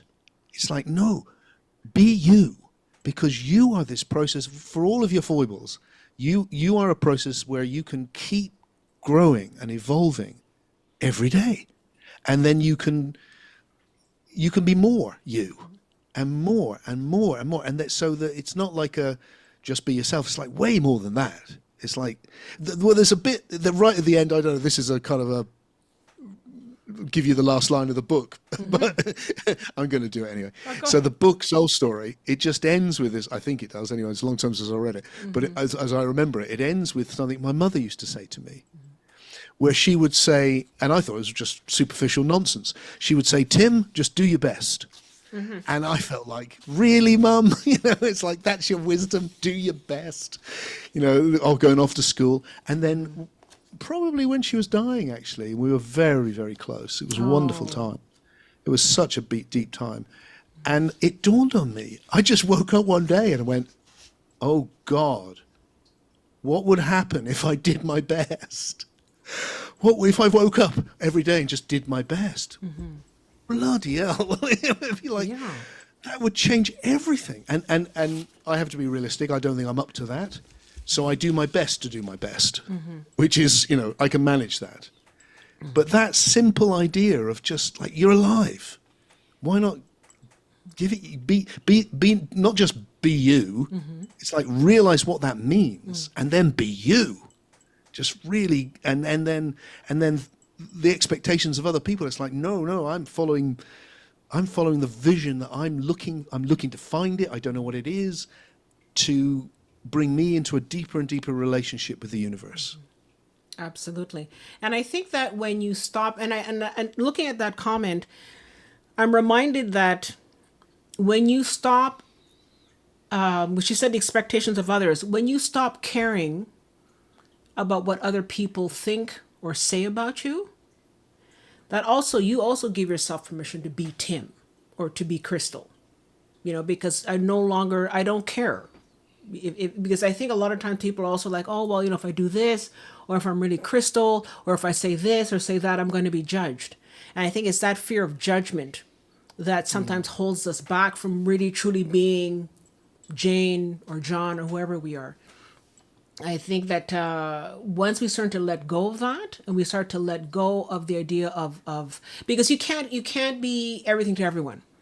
You That's can't always absolutely be perfect. Like you said, you do your best. You cannot always be this perfection because, and as you said, before you would go in and you'd be like Mr. Cool and, and all that. And then, after a while you just said, look, just be yourself.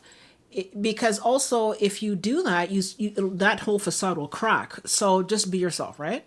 But it's just more about the judgment in the sense that I can't do this because what will people say? Who cares, right? But that's a really big sort of Achilles heel that I think a lot of people have, is the idea of like, oh, if I really be myself, then I'll be judged and I'll be excluded because I said something or I was this or I was that. But did you want to? No, I mean, I think it's very sad that that's so often the case, and that takes a lot of courage. Yeah. But if we can do it kindly, sometimes you just try to do it that way. Then maybe you could be surprised by the people you think are going to judge you. Maybe they won't. Exactly. That can happen too. Yeah. And one last comment before we get to the book again is Apep here says, this is the new government to be. I'm going to say this because I know that we often talk about stuff like this on the channel. So I'll see what you have to say, Tim. But it says here, I hope extraterrestrials will be fully disclosed by then. And I find that an interesting comment because the idea of extraterrestrials puts into question, are we alone? Puts into question that we're so used to looking upon ourselves as humans are the only thing that's existing in this universe. And if we have extraterrestrials that come in, irregardless of what they look like, that's not the issue. But the idea of having extraterrestrials means that we have to start looking outside of ourselves. And it also means that we have to start looking at the idea of, well, what does it mean to be human at that point? I don't know if you wanted to go there, if that's something that you're comfortable with, the concept of extraterrestrials. I'll go anywhere. Okay. Go for it. I don't know about extraterrestrials because I haven't seen anything to convince me of that, but I'm open as well. So the way I've ended up looking at it from someone who hasn't studied it in depth, and you and many of the people on the channel, I'm sure, will have studied it in much more depth than me. But what strikes me is a very, very, very, very, very, very, very, very, very big universe.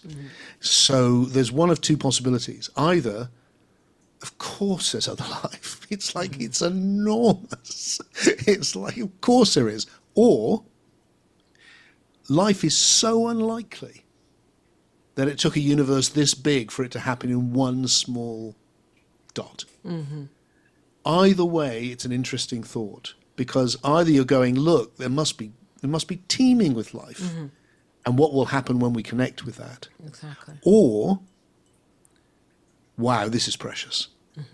This is so precious.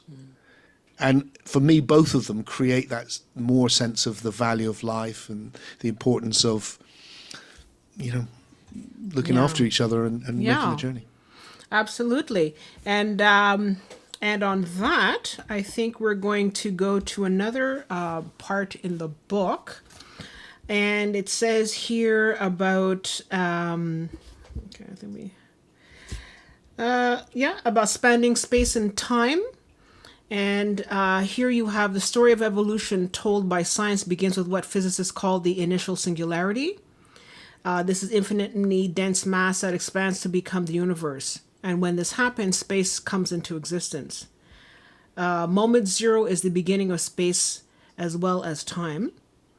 And you say here, the universe is continually expanding, but it's hard for us to conceive this because the universe isn't expanding within space. It is space expanding. Likewise, time is expanding as the past accumulates, but it is not within time.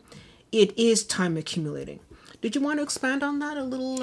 Yeah, I mean, I think that's really just linking the things we talked about earlier with the Akashic record, which is a esoteric idea, with the understanding of modern physics, which is we live in an expanding universe, and wanting to go, and what's expanding isn't just space; it's also the expansion of time.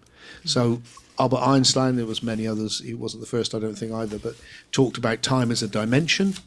I'm suggesting that's right. It is another dimension. The past exists, and it is accumulating, and the universe is not just expanding spatially, it's expanding temporally. And that's how we can understand how the evolutionary process has happened. I think with that, this is a slightly different idea, but maybe it's a good point to drop it in.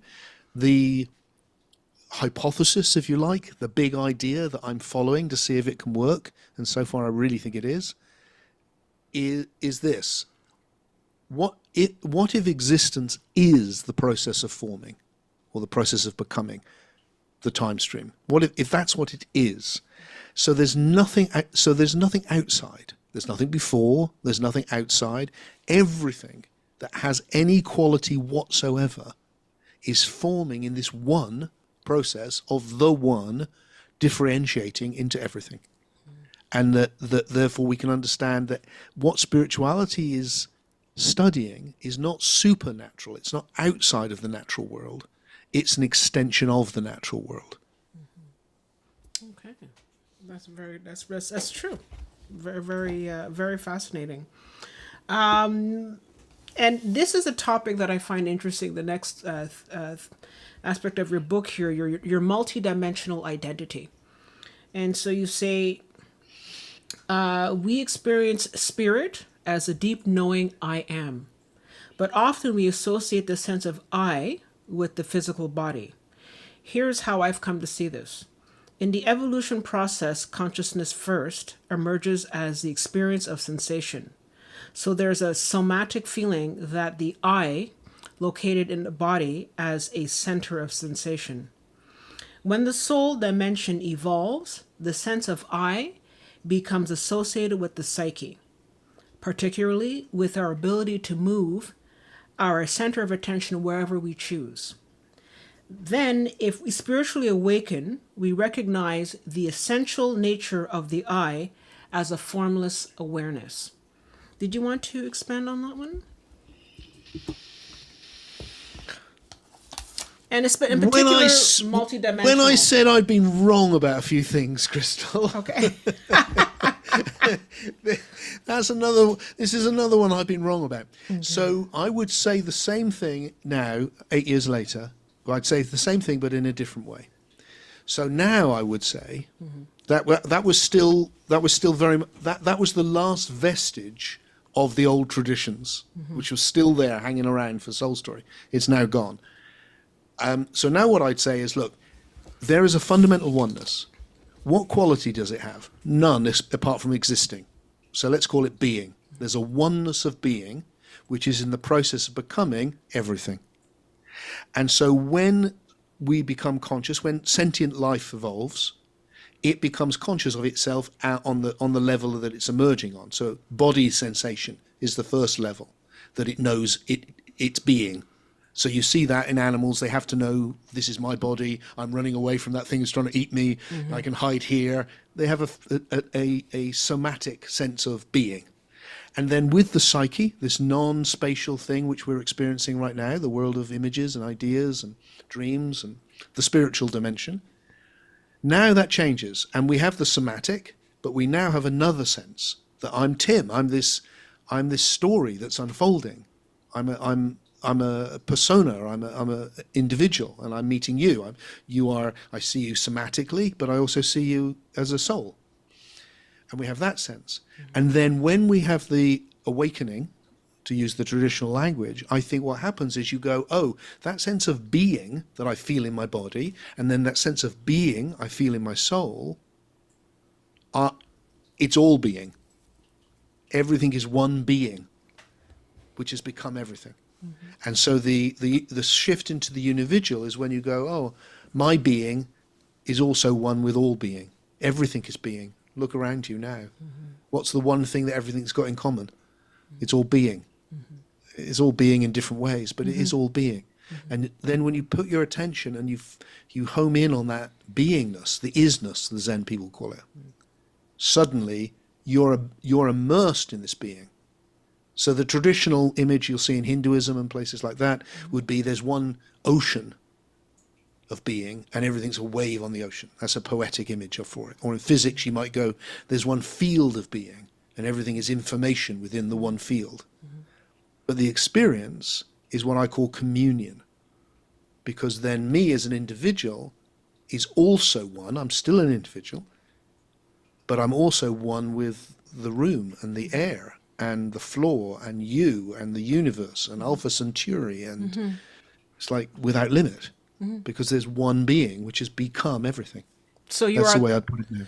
And so you're that drop in the ocean, though. So you're part of that in that sense, I guess. Yes, although the drop is a dangerous image because it's something which dissolves into the ocean. What I would see it more like, well, like your name, something which is crystallized out of and become distinct and particular. And it's the particularness which is the process of becoming. The further back you go, when the universe was all hydrogen, and it's worth getting that, the universe was all hydrogen, a little bit of helium.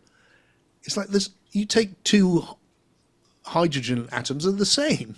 There's not a lot of individuality going on. But now look at it. I'm surrounded by, everything is slightly different.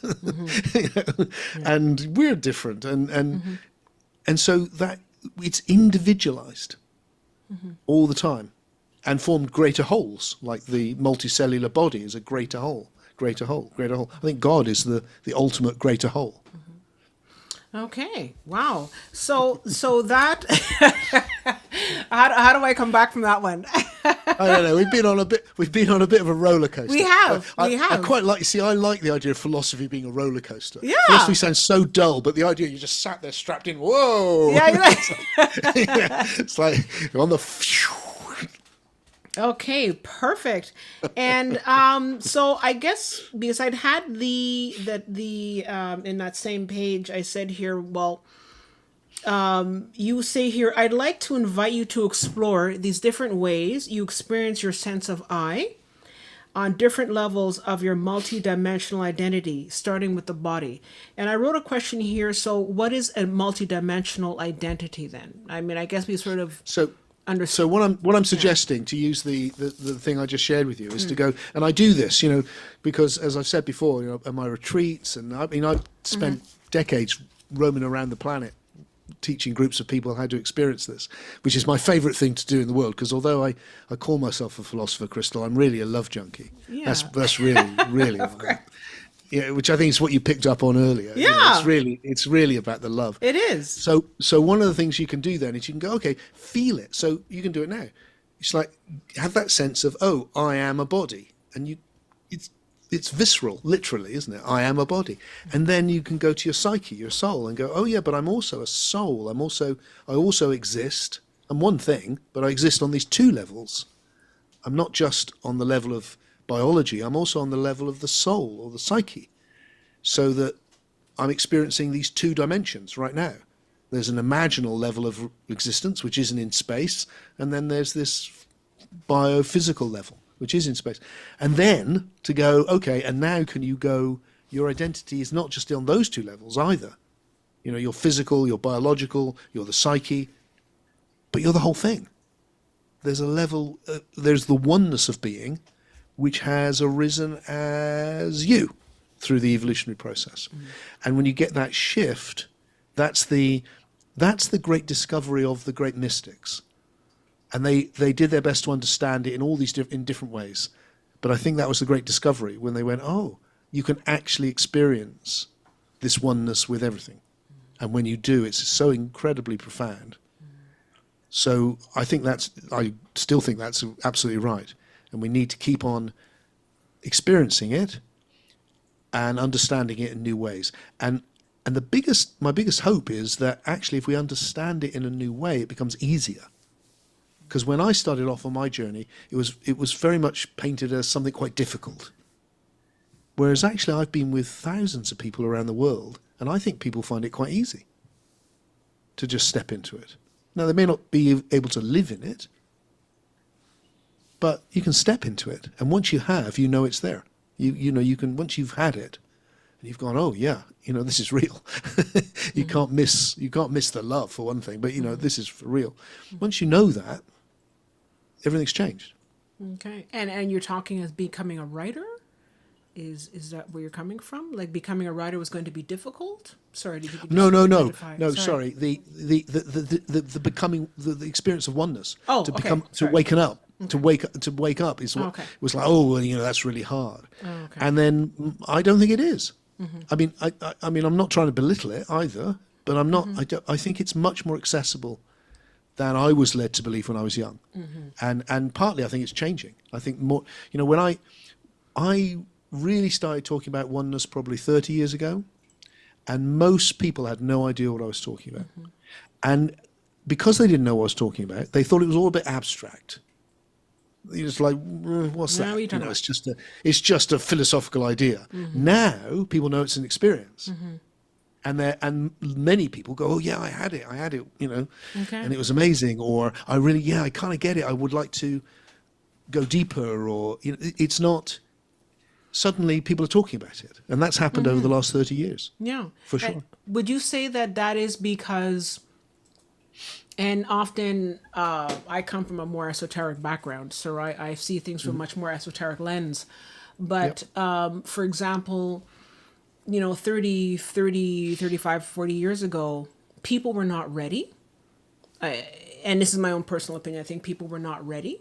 But then over time, there is this idea or this concept that the universe has been, like you said, evolving, and that there has been, especially now, and again, here I go back again with the astrology, but right now, where we are astrologically, we are in a time of intense change. The years of 2025 and 2026 are going to be intense change on the planet because we're entering Neptune. And there's going to be a lot of spiritual awareness. Would you say that it's because we've evolved? People are just natural, because some people, like you said, if I wanted to be aware of my oneness, I don't know, it's weird, it's a bit nebulous, I don't understand. But people, and this is maybe just my perception, but it seems that people that, okay, for example, I knew people when I was working. I worked at a 9-to-5 job 30 years ago. I've been working in an office, and you could not have conversations about spirituality or UFOs or any of that kind of stuff 30 years ago because people just were like, "What? You are a weirdo." And now you have I've noticed people even in my own life who used to be completely like, "No, this stuff is weird. It's strange. It's stupid." And these are people now coming, one person that I knew who was like a real science person, like she was straight up science. And I remember meeting her for coffee one day and she was reading. And when I saw the cover of her book, it was about Buddhism. And I just thought, what are you doing reading that book? And she says, I'm just sort of reading it. I picked it up and I thought it'd be kind of interesting. She kind of saying it sheepishly, but it's the sort of thing that I've been seeing again and again. And now if I'm in the office and I talk to people about spirituality or UFOs or, discovering yourself or meditation, all that kind of stuff, people know. And I'm thinking, so what? Everybody has gone and looking for it? Or it's just that somehow it's starting to flower, it's starting to naturally percolate in humanity. There's something happening with humanity because there are people like yourself, myself, who actually follow and go and specifically follow and seek that out. And then there are those people who, if you would ask me 30 years ago, oh no, never mind. They are just completely asleep later for that. But they're now just all of a sudden, like water hits a dry desert and it just starts to bloom. I don't know. I think we've been in a. I think we are always in a process of evolution. That's what history is. Yeah. And we're evolving on all these levels. So the fact that we've been so dominated by the evolution of our scientific knowledge and technology should not fool us that we're still evolving spiritually. Of course we are. Yeah. And we're adapting. We're adapting to a new reality. And the work that you're doing, the work that I'm trying to do in different ways is about addressing that where we are now and how we can keep that evolution going and how we can integrate it with other things and take us into a better future together. Yeah. Perfect. And I have one interesting comment here from Eternal Student. They say, has time ever experienced any kind of phenomena, any kind of high strangeness events? Now, I know you mentioned when you were 12 years old, you were sitting and you had the sense of love. But have you had any other, how should I say, more esoteric, more woo-woo type of things happen to you? Yeah, lots. Where do we begin? Lots and lots and lots. So many of all sorts of different types. The world we live in is an enchanted world, and that's another thing which later in the book Soul Story and in my pod book I explore, which is how can it be? How can we understand in a coherent way the fact that it seems to me, and I have to say, nearly everyone who I'm friends with, who are pretty smart people, that we live in a world where if I take something and I drop it, it falls, and I absolutely know it's going to fall. There's no question of it, it's going to fall. That can be true, and yet also profound magic can happen, where your existence becomes like a living dream, and the synchronicities are outrageous, and sometimes there's direct intentionality brings about things in a magical way, and there's this other dimension to life. How can life be dreamlike and so mechanical at the same time? And I think again that we can understand this through the evolutionary picture, which goes, well, look, it's evolved to be this mechanical physical thing, and then on the level of the psyche it's evolved into a dream, it's evolved into a story, so that the universe has become a story, and sometimes one aspect of it dominates. So mostly you don't have that magic, but sometimes it's so profound you can't miss it. And at those times it's enchanted, and then you step, and we need that. We need that. Maybe I can just throw this in and Sure. And I'm getting a bit tired now. And there's a line from Thomas More, who is a friend of mine who wrote Care of the Soul, a great man. And in one of his books, he just says, let me see if I can get this exactly right. He says, the soul has an absolute, an unforgiving need for regular excursions into enchantment. And I love that, because I can't think of a sentence where I'd use the words absolute and unforgiving. I never use those words. But in that sentence, it goes, no, that's right. It's absolute and unforgiving. You must regularly go into a state of enchantment. And if you don't, life goes black and white on you. And then suddenly, all of that spiritual experience feels like it's fantasy. It's just unreal. You imagine the whole thing. Because you just, and you end up here. But if you come back into the enchantment, it's the most real thing.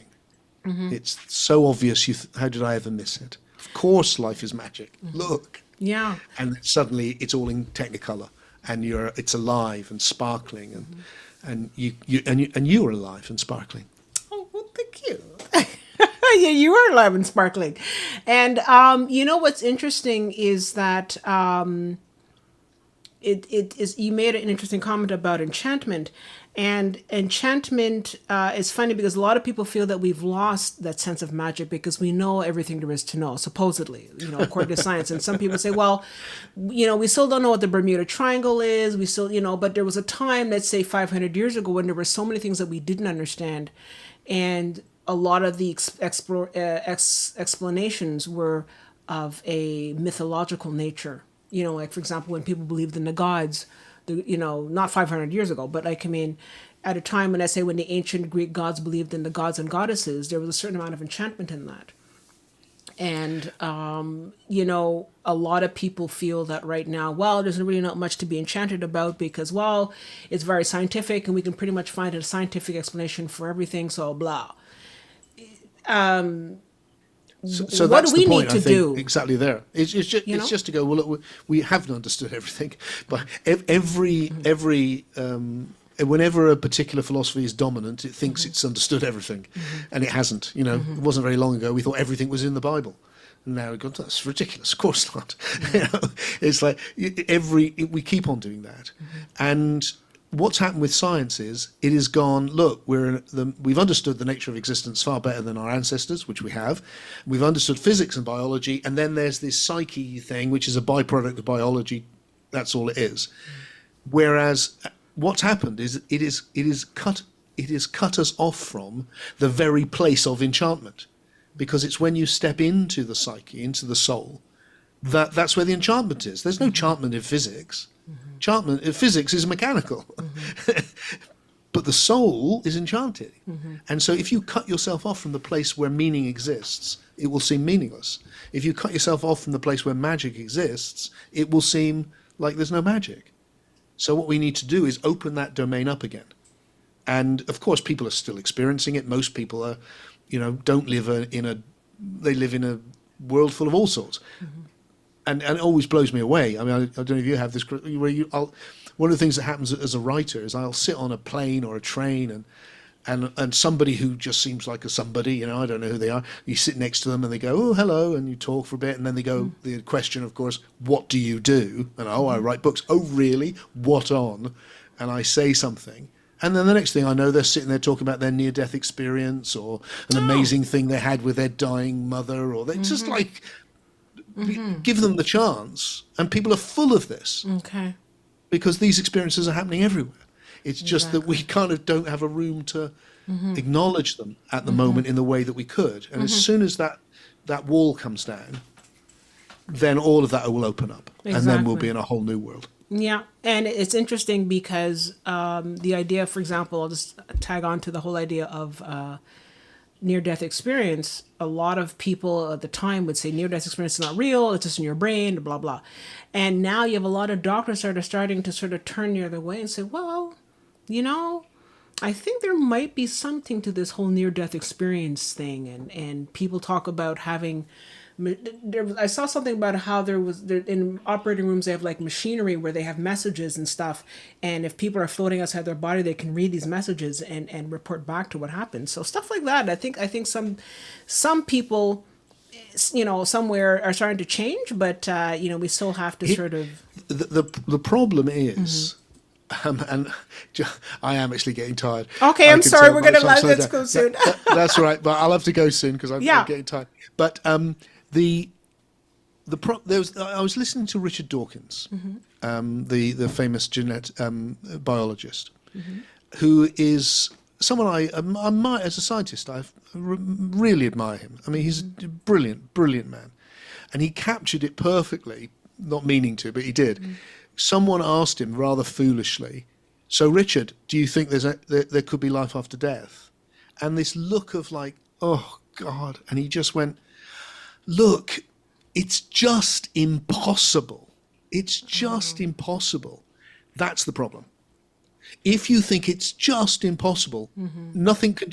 You'll look at all of the near-death experiences and go, well, we don't know what it is yet, but we will find out because it can't be that, because that's impossible." Now, what I want to do is come along and go, is it impossible? Not if you understand the universe in this way, which is coherent with science, but which extends it into soul. If you understand it, then you can go, well, maybe the soul has evolved the ability to survive the death of the body, for instance. And then suddenly it's like, well, it's not impossible now. So now it's not impossible, let's see if it's real. And that opens up that we can actually study these things rather than just like dismiss them a priori. And the odd thing, Crystal, is it reminds me of Galileo, the great hero of science, with the church going, look, if you just look through my telescope, you will see that the earth goes around the sun. To which they said, in effect, it's just impossible. There It you says go. in the Bible it's the other way around. And it's that inability to see, if you change your foundational ideas, what seems impossible isn't impossible. Yeah, you close And that's yourself how we off. move forward. That's Yeah. how we move forward. So I just want to close off our conversation today. I found a passage where you talked about your mom, and it says here, I want to leave you with this profoundly childlike insight. The secret to fulfilling the deep purpose of your life is to do your best.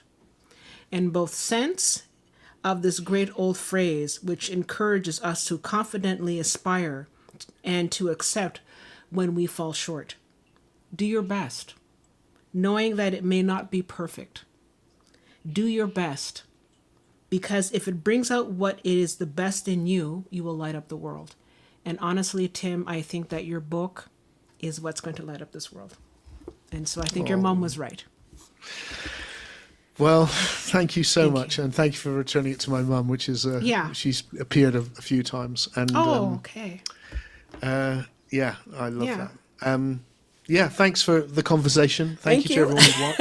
I could be here all day, but I know we're all tired. I am going to put the link to the ICU in the chat, but it's just on my website. Okay, and great. That's my online group where we meet up and talk and do practices. And Okay, great. It's a lovely little community. You should come along. Crystal, you're Absolutely. most welcome. Absolutely. And is it okay if we invite all our members to come in and Just have a look on the website and contact me if you want to, and people Absolutely. can come try it out, see what they think. Absolutely. And then just to reiterate, look, my life's work is coming to starting on the 1st of May, the continuation of the soul story. But as this pod book, which is just available for free on YouTube or on your podcast. It's called Why Your Life Really Matters. Why Your Life Really Matters. Okay. And obviously I've got a weird name, so you can always find me, Tim Freke. Freke. I know, Frank. And if there's people in England or there's people who fancy an adventure, I live in Glastonbury, which is an ancient old spiritual centre. An amazing place. Nowhere else like it on the planet, really. I'm sure. And we are holding a small gathering in October. Normally I would do lots of these all over the world, but because I'm doing this pod book, I haven't done that. But I'm going to do this one. Okay. And that's all about coming into the big love. It's actually coming into the oneness, feeling it, connecting with it, and having that experience of, oh, right, this is real. I absolutely know this is real. Okay. Well, on that note, and with where today we are April 12th, but if you're watching this past May 1st, I will definitely put the link to the podcast and everything ICU at the bottom in the notes. So because this will be on, and you see, it's being recorded and it's going to reverberate through time. Great. But there is no time, so it's going to be here and now at all times. So, so I wanted to just say thank you so much, Tim, for being here, and thank you for sharing, and for bearing your soul, and for sharing your soul experience with us and with everyone, and for all the people that are going to be watching this from days, months, weeks, years in the future. We are pilgrims. We're going to be pilgrims of the future looking at this now. So I just wanted to say, everybody, amazing book, Soul Story by Tim Freke. And if you're watching this podcast after May 1st, 2025, you can see down below in the comments, in the notes below, a link to his group, his online group. And I think it'd be amazing to sort of take part and to participate in that. And I definitely want to have Tim back again to discuss his latest work, which will be coming in May 1st. And it's called Why Your Life Matters, I think is what you're calling it. Why Your Life Really Matters. Why Your Life Really Matters. Really. So don't feel like you're lost in this endless ocean. You are a ray of light, and you matter, everybody matter, everything matters. So on that note, I want to say thank you, Tim, for coming to be with us today and for sharing your story with us. And we look forward to all our members watching and becoming part of Tim's group. And yeah, so if you have any questions, contact him on his website. And we will have you back again. And again, as always, guys, don't forget to like and subscribe. Please like and subscribe so we can bring more of this content to you. And for those of you who are members, old members here, don't forget in about 40 minutes, an hour, we'll be having Luke Blue Eagle bringing us his his Native American experience with stories and Native American knowledge. So I look forward to seeing you then. So with all that, thank you, Tim, for being a part of with us today, and we look forward to seeing you in the weeks to come. Okay, so thank you. That wasn't so bad. Fantastic. Perfect. Thanks.